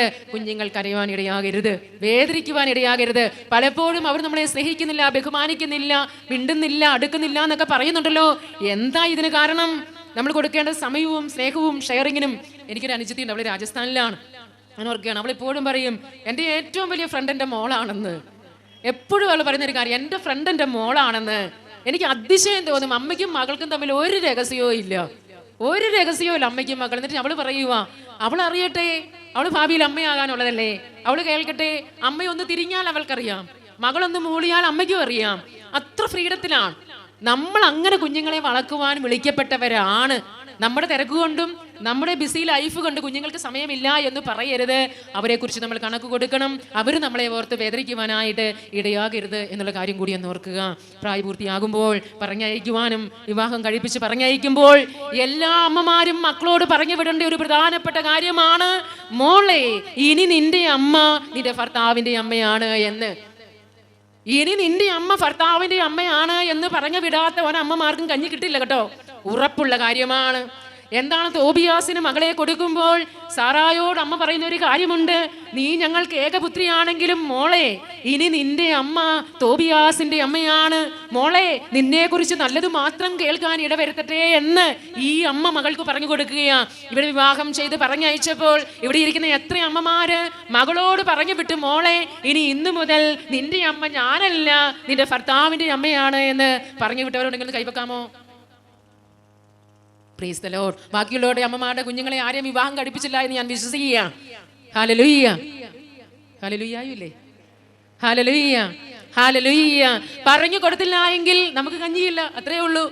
നമ്മളെ നോക്കില്ല ആരും. ഇതിന്നൊരു ഒരു പ്രത്യേകതയായിട്ട് തീർന്നിരിക്കുകയാണ്. ഇപ്പോഴും നമ്മുടെ വരുതിയിൽ എത്ര വർഷം കഴിഞ്ഞാലും വിവാഹം ചെയ്ത് പറഞ്ഞയക്കുന്ന പെമ്മക്കള് അമ്മയുടെയും അപ്പയുടെയും വരുതിയിൽ ഇത് പാടില്ല. അമ്മയും അപ്പനെയും വിട്ട് അവൾ പുരുഷനോട് ചേരും, സ്ത്രീയോട് ചേരും എന്ന് പറഞ്ഞാൽ ചേരുക തന്നെ ചെയ്യും. ഇടയ്ക്കിടയ്ക്ക് കിന്നാരം പറഞ്ഞ് കുടുംബജീവിതം തകർക്കരുത്. അവരേറ്റെടുത്ത ഉത്തരവാദിത്വം അവർ ചെയ്യട്ടെ. നിങ്ങൾ കിള്ളിക്കിഴിച്ച് ഓരോന്ന് ചോദിച്ച് അവരുടെ പ്രശ്നങ്ങൾ ഊതിപ്പിച്ച് വീർപ്പിച്ച് വീട്ടിൽ കൊണ്ടുവന്ന് നിർത്തി കുടുംബം നശിപ്പിക്കുന്ന എത്രയോ അമ്മമാരെ ഓർത്ത് മനസ്സുകൊണ്ട് വേദനിക്കേണ്ടി വന്നിട്ടുണ്ടെന്ന് അറിയാമോ? ഞാൻ ഓർക്കും, എന്തിനാണ് ഈ അമ്മ ഈ അപ്പനെ ഈ കൊച്ചിനെ വിവാഹം ചെയ്ത് പറഞ്ഞയച്ചത് എന്ന്. എന്തിനു വേണ്ടിയിട്ട് ഇത് പറഞ്ഞു അയച്ചു? വിവാഹം കഴിച്ചാൽ നിങ്ങളുടെ മകൾ അല്ല, അത് അവരുടെ മകളാണ്. മീൻസ് ഞാൻ ഉദ്ദേശിക്കുക, അവരിലേക്കാണ് ദൈവം അവരെ അടുപ്പിച്ചിരിക്കുന്നത്. അത് പറഞ്ഞു വിടാനായിട്ടുള്ള ഒരു നല്ല മനസ്സ് നമുക്കുണ്ടാകണം. എന്ത് പ്രശ്നമുണ്ടെങ്കിലും മോളെ അത് ശരിയാകും, ദൈവം കൂടെ ഉണ്ടല്ലോ, നീ ധൈര്യമായിട്ട് പോകൂ എന്ന് പറഞ്ഞു വിടേണ്ടതിന് പകരം ഓരോന്ന് ഓതി മുഴുവൻ ചരിത്രങ്ങളും ഒപ്പിയെടുത്ത് അവസാനം കുടുംബജീവിതത്തെ തകർക്കുന്ന പാരവയ്ക്കുന്ന മാതാപിതാക്കള് ഇന്ന് ഒരുപാടാണ്. കാരണം എന്താണെന്നറിയാം? ഒരെണ്ണമല്ലേ ഉള്ളൂ. ഒരെണ്ണം വേദനിക്കാൻ പാടില്ല. ഒരെണ്ണം വേദനിക്കുന്നെങ്കിൽ വേദനിക്കട്ടെ, അവരേറ്റെടുക്കട്ടെ. തീർച്ചയായിട്ടും ഇത് വലിയ തെറ്റാണ്, പാപമാണ് എന്നുള്ള കാര്യം കൂടി നിങ്ങളൊന്ന് ഓർത്തിരിക്കുക. വിവാഹം ചെയ്ത് കഴിയുന്നതിന് ശേഷം അവരെ വലിച്ചിഴച്ച് അവരുടെ രഹസ്യങ്ങളൊക്കെ ചോർത്തിയെടുത്ത് വേണ്ടാത്തത് ഇൻജക്ട് ചെയ്ത് അവിടുത്തെ പ്രശ്നങ്ങളെല്ലാം ഓതിക്കൊടുത്ത് പിറ്റേ ദിവസം വീട്ടിൽ നിന്നും മാറി താമസിക്കാനുള്ള എല്ലാ സാഹചര്യങ്ങളും ഉണ്ടാക്കുന്നു. തെറ്റാണ്. മാതാപിതാക്കളെ നോക്കുവാൻ നമുക്ക് കടമയുണ്ട്. മാതാപിതാക്കളെ നോക്കുവാൻ നമുക്ക് കടമയുണ്ട്. പ്രിയപ്പെട്ട സഹോദരി സഹോദരങ്ങളെ, ഇവിടെ ഇരിക്കുന്ന ആർക്ക് ദൈവാനുഗ്രഹം വേണോ? ആർക്ക് ഭൂമിയിൽ കൂടുതൽ ആയുസ്സോടെ ജീവിക്കണമോ? ഒരേ ഒരു കാര്യം തിരുവചനം പറയുന്നു. എന്താ പറയുന്നത്? എല്ലാവരും ഒന്നും കൂടി ഒന്ന് പറഞ്ഞേ. മാതാപിതാക്കളെ ബഹുമാനിക്കുക, അവരെ ശുശ്രൂഷിക്കുക. ഇന്ന് ത്രോയവേ സംസ്കാരം കടന്നു വന്നിരിക്കുകയാണ്. എങ്ങനെയെങ്കിലും എന്തുകൊണ്ടാണ് ഈ വൃദ്ധമന്ദിരങ്ങൾ ഒന്നിനൊന്നായിട്ട് കൂടിക്കൊണ്ടിരിക്കുന്നത്? എല്ലാ മക്കളില്ലാത്ത മാതാപിതാക്കളായതുകൊണ്ടാണോ? എല്ലാവർക്കും മക്കളുണ്ട്. ഇവിടെ ഇരിക്കുന്ന ഏതെങ്കിലും ഒരു അമ്മയുടെ, ഒരു സ്ത്രീയുടെ അമ്മയോ അപ്പനോ അനാഥാലയത്തിലാണെങ്കിൽ തീർച്ചയായിട്ടും ഇന്ന് തന്നെ അവരെ പോയി കൊണ്ടുവരണം. നിങ്ങൾക്ക് ദൈവാനുഗ്രഹം ഉണ്ടാവുകയില്ല. ഇത് ദൈവത്തിന്റെ വചനമാണ്, യാതൊരു സംശയവും ഇല്ല. അവര് പിറുപിറുക്കാം, വൃത്തിയില്ലായിരിക്കാം, പറയുന്നത് കേൾക്കുന്നില്ലായിരിക്കാം, ഇരിക്കുന്നിടത്ത് ഇരിക്കുന്നില്ലായിരിക്കാം. പക്ഷെ അവരാരാണ്? മാതാപിതാക്കൾ. നിങ്ങൾ അവരെ അനാഥാലയത്തിലാക്കിയാൽ മക്കൾ നിങ്ങൾ എവിടെ കൊണ്ടേയാക്കും? അനാഥാലയത്തിന് പുറത്താക്കും. യാതൊരു സംശയവും ഇല്ല. ഇത് ഞാൻ പറയുന്നത് മുഴുവൻ ഞാൻ അനുഭവം വെച്ചുകൊണ്ട് പറയുന്നതാണ്. അനുഭവം കണ്ണുകൊണ്ട് കണ്ട കാര്യം വെച്ചുകൊണ്ടാണ് ഞാൻ നിങ്ങളുടെ മുൻപിൽ ഇത് പറയുന്നത്. ദൈവാനുഗ്രഹം ആർക്ക് വേണോ? മാതാപിതാക്കളെ ബഹുമാനിക്കണം. അവർക്ക് വൃത്തിയില്ലെന്നും വീട് വൃത്തികേടാക്കുന്നും മുറുക്കി തുപ്പുമെന്നും പുറപുറപുറാന്ന് പറയുന്നെന്നും കൊടുക്കുന്ന ഭക്ഷണം കഴിക്കുകയാലെന്നും കുഞ്ഞുങ്ങളെ പഠിപ്പിക്കുകയാലെന്നും ഒരുപാട് ലിസ്റ്റുകൾ നമുക്കുണ്ടാകാമെങ്കിലും അമ്മയും അപ്പനും ദൈവത്തിന്റെ സ്ഥാനത്ത് നിൽക്കുന്നവരാണ്. അവരിലൂടെയാണ് നിങ്ങളുടെ കുടുംബം അനുഗ്രഹിക്കപ്പെടുന്നത്. അവർ അനാഥാലയങ്ങളിൽ വളരുവാനായിട്ട് പാടില്ല, പാടില്ല, പാടില്ല. ഇത് ദൈവനിയോഗമാണ്, ഇത് ദൈവനിയോഗമാണ്. ഞാൻ ഓർക്കുന്നു, പലപ്പോഴും ഞാൻ പറഞ്ഞിട്ടുള്ളൊരു കാര്യമാണ്. 18 വർഷക്കാലം കട്ടുകുഴിയിൽ കിടന്ന ഒരു സംഭവം. ഒരമ്മ, ആ മകള് ഒരു കുറേ വർഷങ്ങൾക്ക് മുൻപാണ്. ഇന്നത്തെ ആധുനിക സജ്ജീകരണങ്ങളില്ലാത്തൊരു കാലഘട്ടത്തിലാണ്. കട്ടുകുഴി എന്ന് പറഞ്ഞാൽ കട്ടുകുഴിയിൽ കിടന്നതാണ്. ഇന്നത്തെ വലിയൊരു സൗകര്യങ്ങളൊന്നും അമ്മയെ ശുശ്രൂഷിക്കാനില്ലാത്തൊരു കാലഘട്ടത്തില് വിവാഹം കഴിച്ച് കയറി ചെന്ന ഈ മകള് 18 വർഷം ആ കട്ടിലിൽ കിടന്ന ഈ അമ്മായി അമ്മയെ നോക്കി എന്നതാണ്. ഒന്ന് ഓർത്തു നോക്കിക്കേ, 18 വർഷം ഒരു അമ്മായി അമ്മയെ നോക്കണമെങ്കിൽ എന്തുമാത്രം ഭർത്താവിനും കുഞ്ഞുങ്ങൾക്കും വേണ്ടി ചിലവഴിക്കേണ്ട സമയം ഈ സ്ത്രീ ഈ അമ്മയ്ക്ക് വേണ്ടി ചിലവഴിച്ചിട്ടുണ്ടാവണം. ഒരുപാട് ത്യാഗം അവിടെ സംഭവിച്ചു. പക്ഷേ ഇന്ന് ആ സ്ത്രീ കുഞ്ഞുങ്ങളുടെ എല്ലാ മക്കളും അമേരിക്കയിലും യൂറോപ്പിലും എത്തിയിരിക്കുകയാണ്. ആ സ്ത്രീ എന്നോട് പറഞ്ഞത് ഞാൻ ഓർക്കുക, എൻ്റെ അമ്മയെ നോക്കിയതിൻ്റെ അനുഗ്രഹമാണ് സിസ്റ്റേ. എൻ്റെ കുഞ്ഞുങ്ങളെ ഒന്ന് പഠിപ്പിക്കുവാനോ അവരുടെ കൂടി ഒന്ന് ഇരിക്കുവാനോ പലപ്പോഴും എനിക്ക് സാധിച്ചിരുന്നില്ല. പക്ഷേ ഞാൻ എൻ്റെ അമ്മയുടെ അടുക്കൽ ഇരുന്നപ്പോൾ എൻ്റെ ദൈവം എൻ്റെ കുഞ്ഞുങ്ങളുടെ കൂടെ ഇരുന്നു. ആ കുഞ്ഞുങ്ങൾ എല്ലാവരും വളർന്ന് ഇന്ന് വലുതായിരിക്കുകയാണ്. കാരണം എന്താണെന്നറിയാമോ? മാതാപിതാക്കളെ നോക്കിയതിൻ്റെ ഐശ്വര്യമാണ് ഇത്. ആരെല്ലാം പറഞ്ഞാലും, നിങ്ങളോട് ആരെല്ലാം ചെവിയിൽ ഓതി തന്നാലും, അപ്പനെയും അമ്മയെയും മാറ്റി നിർത്തിയിട്ട് ചേട്ടൻ നോക്കട്ടെ, അനുജൻ നോക്കട്ടെ, നടുക്കത്തെയാൾ നോക്കട്ടെ, അതൊന്നുമല്ല നമ്മുടെ പ്രശ്നം. എൻ്റെ മാതാപിതാക്കളെ ഞാൻ നോക്കുന്നു. ഇത് നമ്മൾ അങ്ങോട്ടും ഇങ്ങോട്ടും പന്താടാനുള്ളതല്ല. ഒരു സ്ത്രീ പറയുക, അങ്ങോട്ടും ഇങ്ങോട്ടും പന്താടുകയാണ് സിസ്റ്റേ, പന്താടുകയാണ്. ഞാൻ ഓർക്കുക, എന്തുമാത്രം അവര് അടുപ്പിൽ ഊതിയിട്ടുണ്ടാവണം. ഇന്നത്തെ ഗ്യാസ് സിസ്റ്റം ഒന്നും പണ്ടൊന്നും ഇല്ലായിരുന്നല്ലോ. അവരെന്തുമാത്രം കഷ്ടപ്പെട്ടിട്ടുണ്ടാവണം, എന്തുമാത്രം തുണി അലക്കിയിട്ടുണ്ടാവണം, എന്തുമാത്രം ചായയും കാപ്പിയും ഉണ്ടാക്കിയിട്ടുണ്ടാവണം. എത്രയോ രാവുകൾ ഇവർ ഉറക്കമഴിച്ചിട്ടുണ്ടാവണം നമ്മളെയൊക്കെ ഒന്ന് വളർത്താൻ വേണ്ടിയിട്ട്. അതിന്റെ പകുതി സമയം നമുക്ക് ചെലവഴിക്കണ്ടല്ലോ. എത്രയോ സൗകര്യങ്ങളുണ്ട്. ഇതൊക്കെ നമ്മൾ എത്ര പെട്ടെന്ന് അങ്ങ് മറന്നാലോ. ദൈവം മറക്കില്ല ഇത്. ഇന്ന് നമ്മൾ സമൂഹം അനുഭവിച്ചുകൊണ്ടിരിക്കുന്ന മിക്ക പ്രശ്നങ്ങളുടെയും കാരണം മാതാപിതാക്കളെ ത്രോയവകയെ സംസ്കാരം കടന്നു വന്നിരിക്കുന്നു. കാപ്പി കുടിച്ചു, ക്ലാസ് വലിച്ചെറിഞ്ഞു, വെള്ളം കുടിച്ചു, കുപ്പി വലിച്ചെറിഞ്ഞു, എല്ലാം ത്രോയവേ സംസ്കാരമാണ്. ഒരാളെ വേണ്ടെങ്കിൽ വേറൊരാളെ സ്വീകരിക്കുന്ന പാശ്ചാത്യ സംസ്കാരം വളർന്നു വന്നിരിക്കുന്നു. അമ്മയെ എനിക്കൊന്നും ഉപയോഗമില്ല, ഒരു ഉപയോഗമില്ല. നീ ഈ സ്ത്രീ ഇവിടെ ഇരുന്നിട്ട് എന്താ കാര്യം? അപ്പൻ അവിടെ ഇരുന്നിട്ട് എന്താ കാര്യം? ഉപയോഗമില്ലാത്തതെല്ലാം വലിച്ചെറിയുന്ന സംസ്കാരം കുടുംബജീവിതത്തിലേക്ക് വന്നിരിക്കുന്നതിനാൽ നമ്മൾ തകർച്ചയുടെ പാതയിലൂടെ കടന്നുകൊണ്ടിരിക്കുകയാണ്. എന്നെ ശ്രമിച്ചുകൊണ്ടിരിക്കുന്ന പ്രിയപ്പെട്ട അമ്മമാരെ, നിങ്ങളുടെ ജീവിതത്തില്, നിങ്ങളുടെ കുടുംബത്തില് ഈ ഗതികേട് വരാതിരിക്കുവാനായിട്ട് പ്രത്യേകം ഒന്ന് ശ്രദ്ധിക്കണേ എന്ന് ഞാൻ യാചിക്കുകയാണ്. ഇത് മറന്നു കളയരുതേ. പലരും നമുക്ക് പലതും ഉപദേശിച്ചു വരും. പക്ഷേ ദൈവത്തിന്റെ കൽപ്പനകൾ യുഗാന്ത്യത്തോളം നിലനിൽക്കുന്നതാണ്.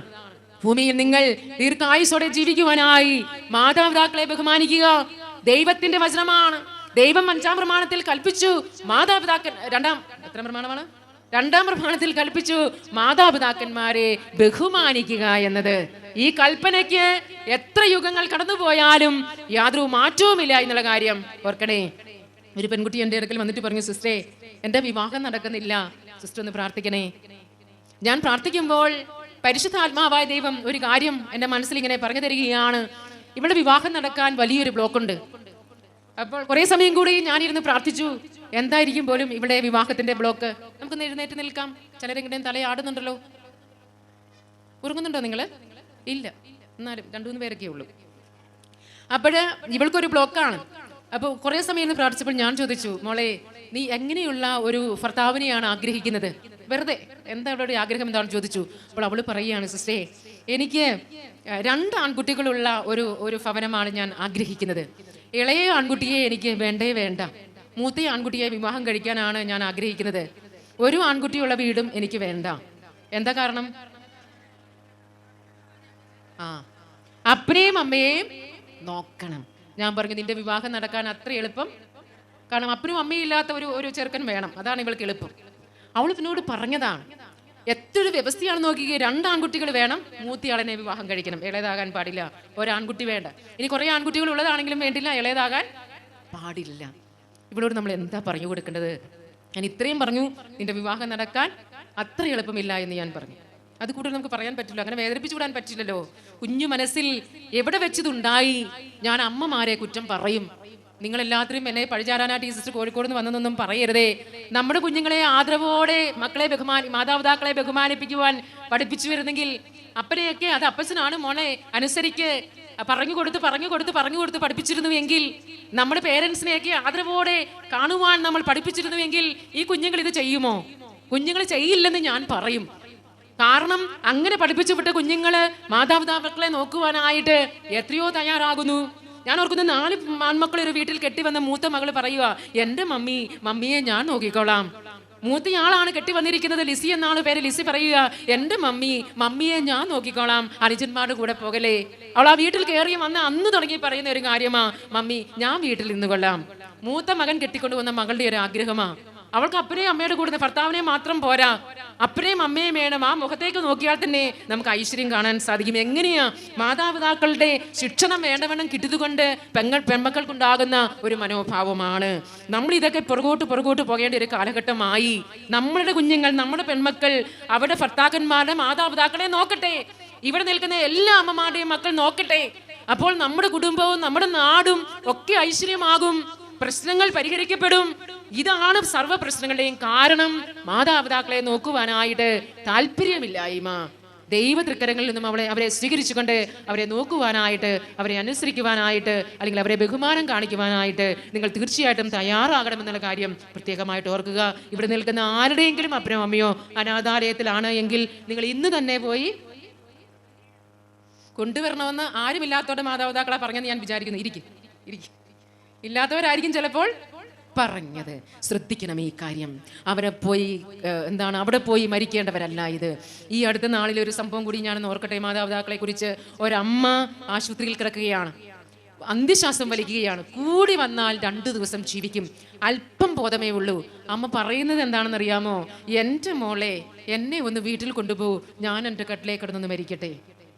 എൻ്റെ മോളെ, എന്നെ ഒന്ന് വീട്ടിൽ കൊണ്ടുപോകൂ, മരിക്കുകയേ ഉള്ളൂ, ഞാനൊന്ന് എൻ്റെ കട്ടിലേക്ക് കിടന്ന് മരിക്കട്ടെ. ഈ മകള് ഒരു ടീച്ചറാണ്. ടീച്ചറിന് സ്കൂളിൽ എന്നും പോകണം. മകനെ നോക്കണമെന്നൊക്കെയോട് മരുമകൾ സമ്മതിക്കില്ല. ഇപ്പൊ അമ്മ കരഞ്ഞുകൊണ്ട് പറയുകയാണ്, നോക്കുന്ന നേഴ്സുമാരോട് എല്ലാം പറയും, എന്നെ ഒന്ന് വീട്ടിൽ കൊണ്ടുപോയി കിടത്ത്, ഞാനൊന്ന് വീട്ടിൽ കിടന്ന് എൻ്റെ കട്ടിലേക്ക് കിടന്ന് മരിക്കട്ടെ എന്ന്. ഞാൻ ആ അമ്മച്ചിക്ക് വേണ്ടി പ്രാർത്ഥിക്കാൻ ചെന്നപ്പോൾ ഈ ദീനരോധനം കേട്ടിട്ട് ഞാൻ ആ ടീച്ചറിനെ വിളിച്ചിട്ട് പറഞ്ഞു, എൻ്റെ പൊന്നു ടീച്ചറല്ലേ, ആകെ 3 ദിവസം ലീവ് എടുത്താൽ പോരെ, അല്ലെങ്കിൽ ഒരു ഹോം നേഴ്സിനെങ്കിലും വെക്ക്, അമ്മയുടെ അവസാനത്തെ ആഗ്രഹമല്ലേ, ഒരു ഭക്ഷണം ഒന്നും കൊടുക്കണ്ട, അത് ആ കട്ടിലേക്ക് കിടന്നൊന്ന് മരിച്ചോട്ടെ, അമ്മയുടെ അവസാനത്തെ ആഗ്രഹം ഇനി എങ്ങനെ നമ്മൾ സാധിക്കും ഒന്ന് കൊണ്ടുപോകാനായിട്ട്. ആ സ്ത്രീയുടെ കയ്യെ കാലെ പിടിച്ച് ഞാൻ പറഞ്ഞിട്ട് ആ സ്ത്രീ പെണ്ണാണെങ്കിൽ കേട്ടില്ല. 3 ദിവസങ്ങൾക്ക് ശേഷം ആ അമ്മ അവിടെ കിടന്ന് വലിച്ചു മരിക്കുകയാണ്. നിങ്ങളൊന്ന് ഓർത്ത് നോക്കി, ആ കുടുംബത്തിലേക്ക് കടന്നു വരുന്ന ദൈവാനുഗ്രഹം എന്തായിരിക്കുമെന്ന്.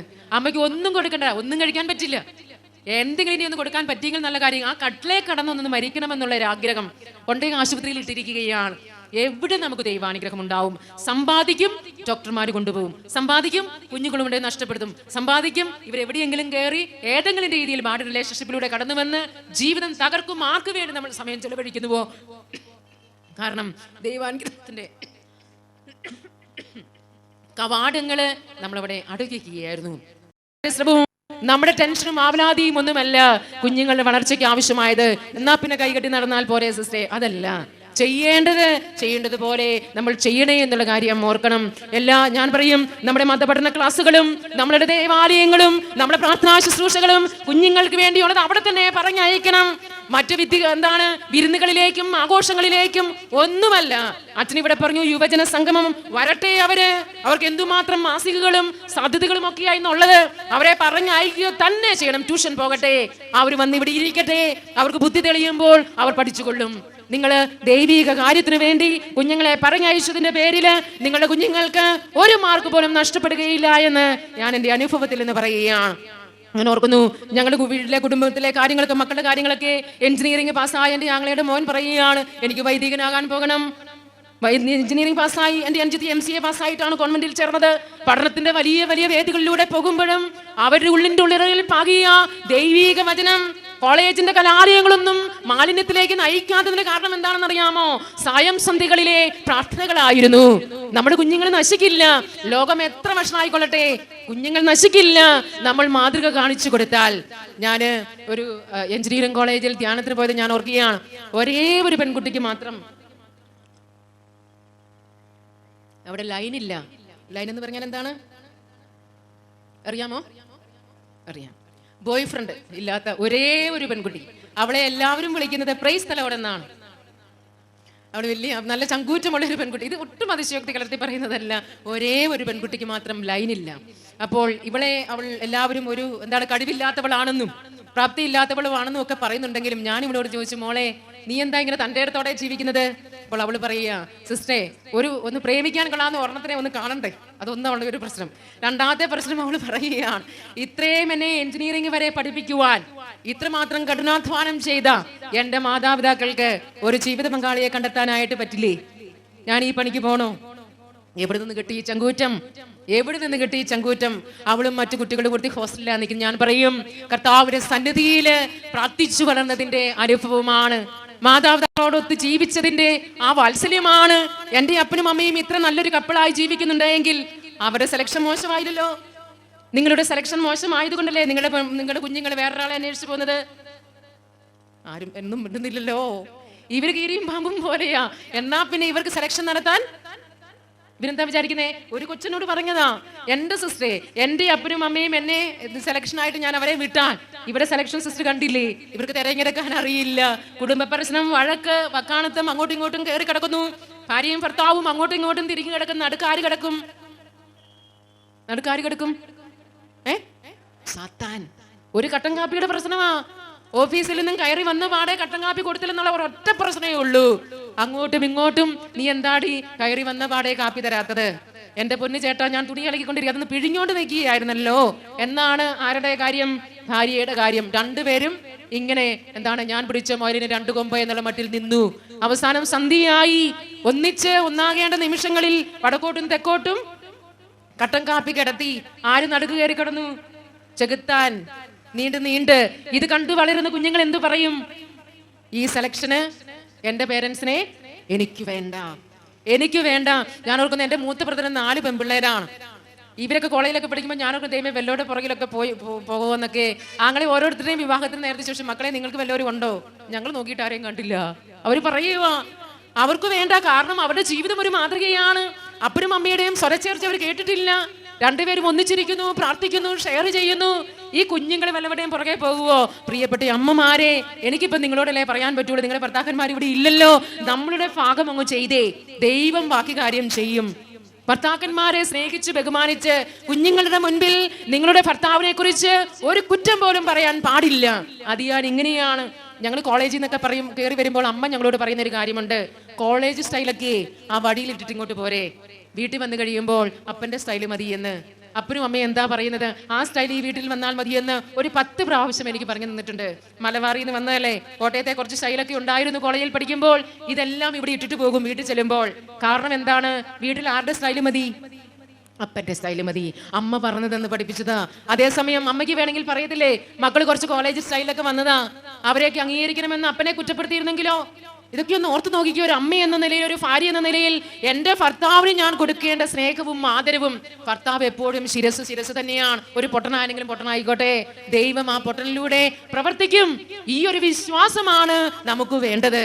ഒരിക്കലും നമ്മുടെ വീട് ഒരു വിമർശന കളരിയായി മാറരുതേ.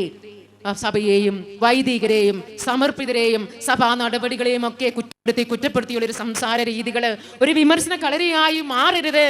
നമ്മുടെ കുടുംബം സ്നേഹത്തിന്റെയും സന്തോഷത്തിന്റെയും ഷെയറിങ്ങിന്റെയും ആനന്ദത്തിന്റെയും ഒക്കെ ഒരു അന്തരീക്ഷമായിട്ട് മാറുവാൻ നിങ്ങൾ പ്രത്യേകം ശ്രദ്ധിക്കണേ.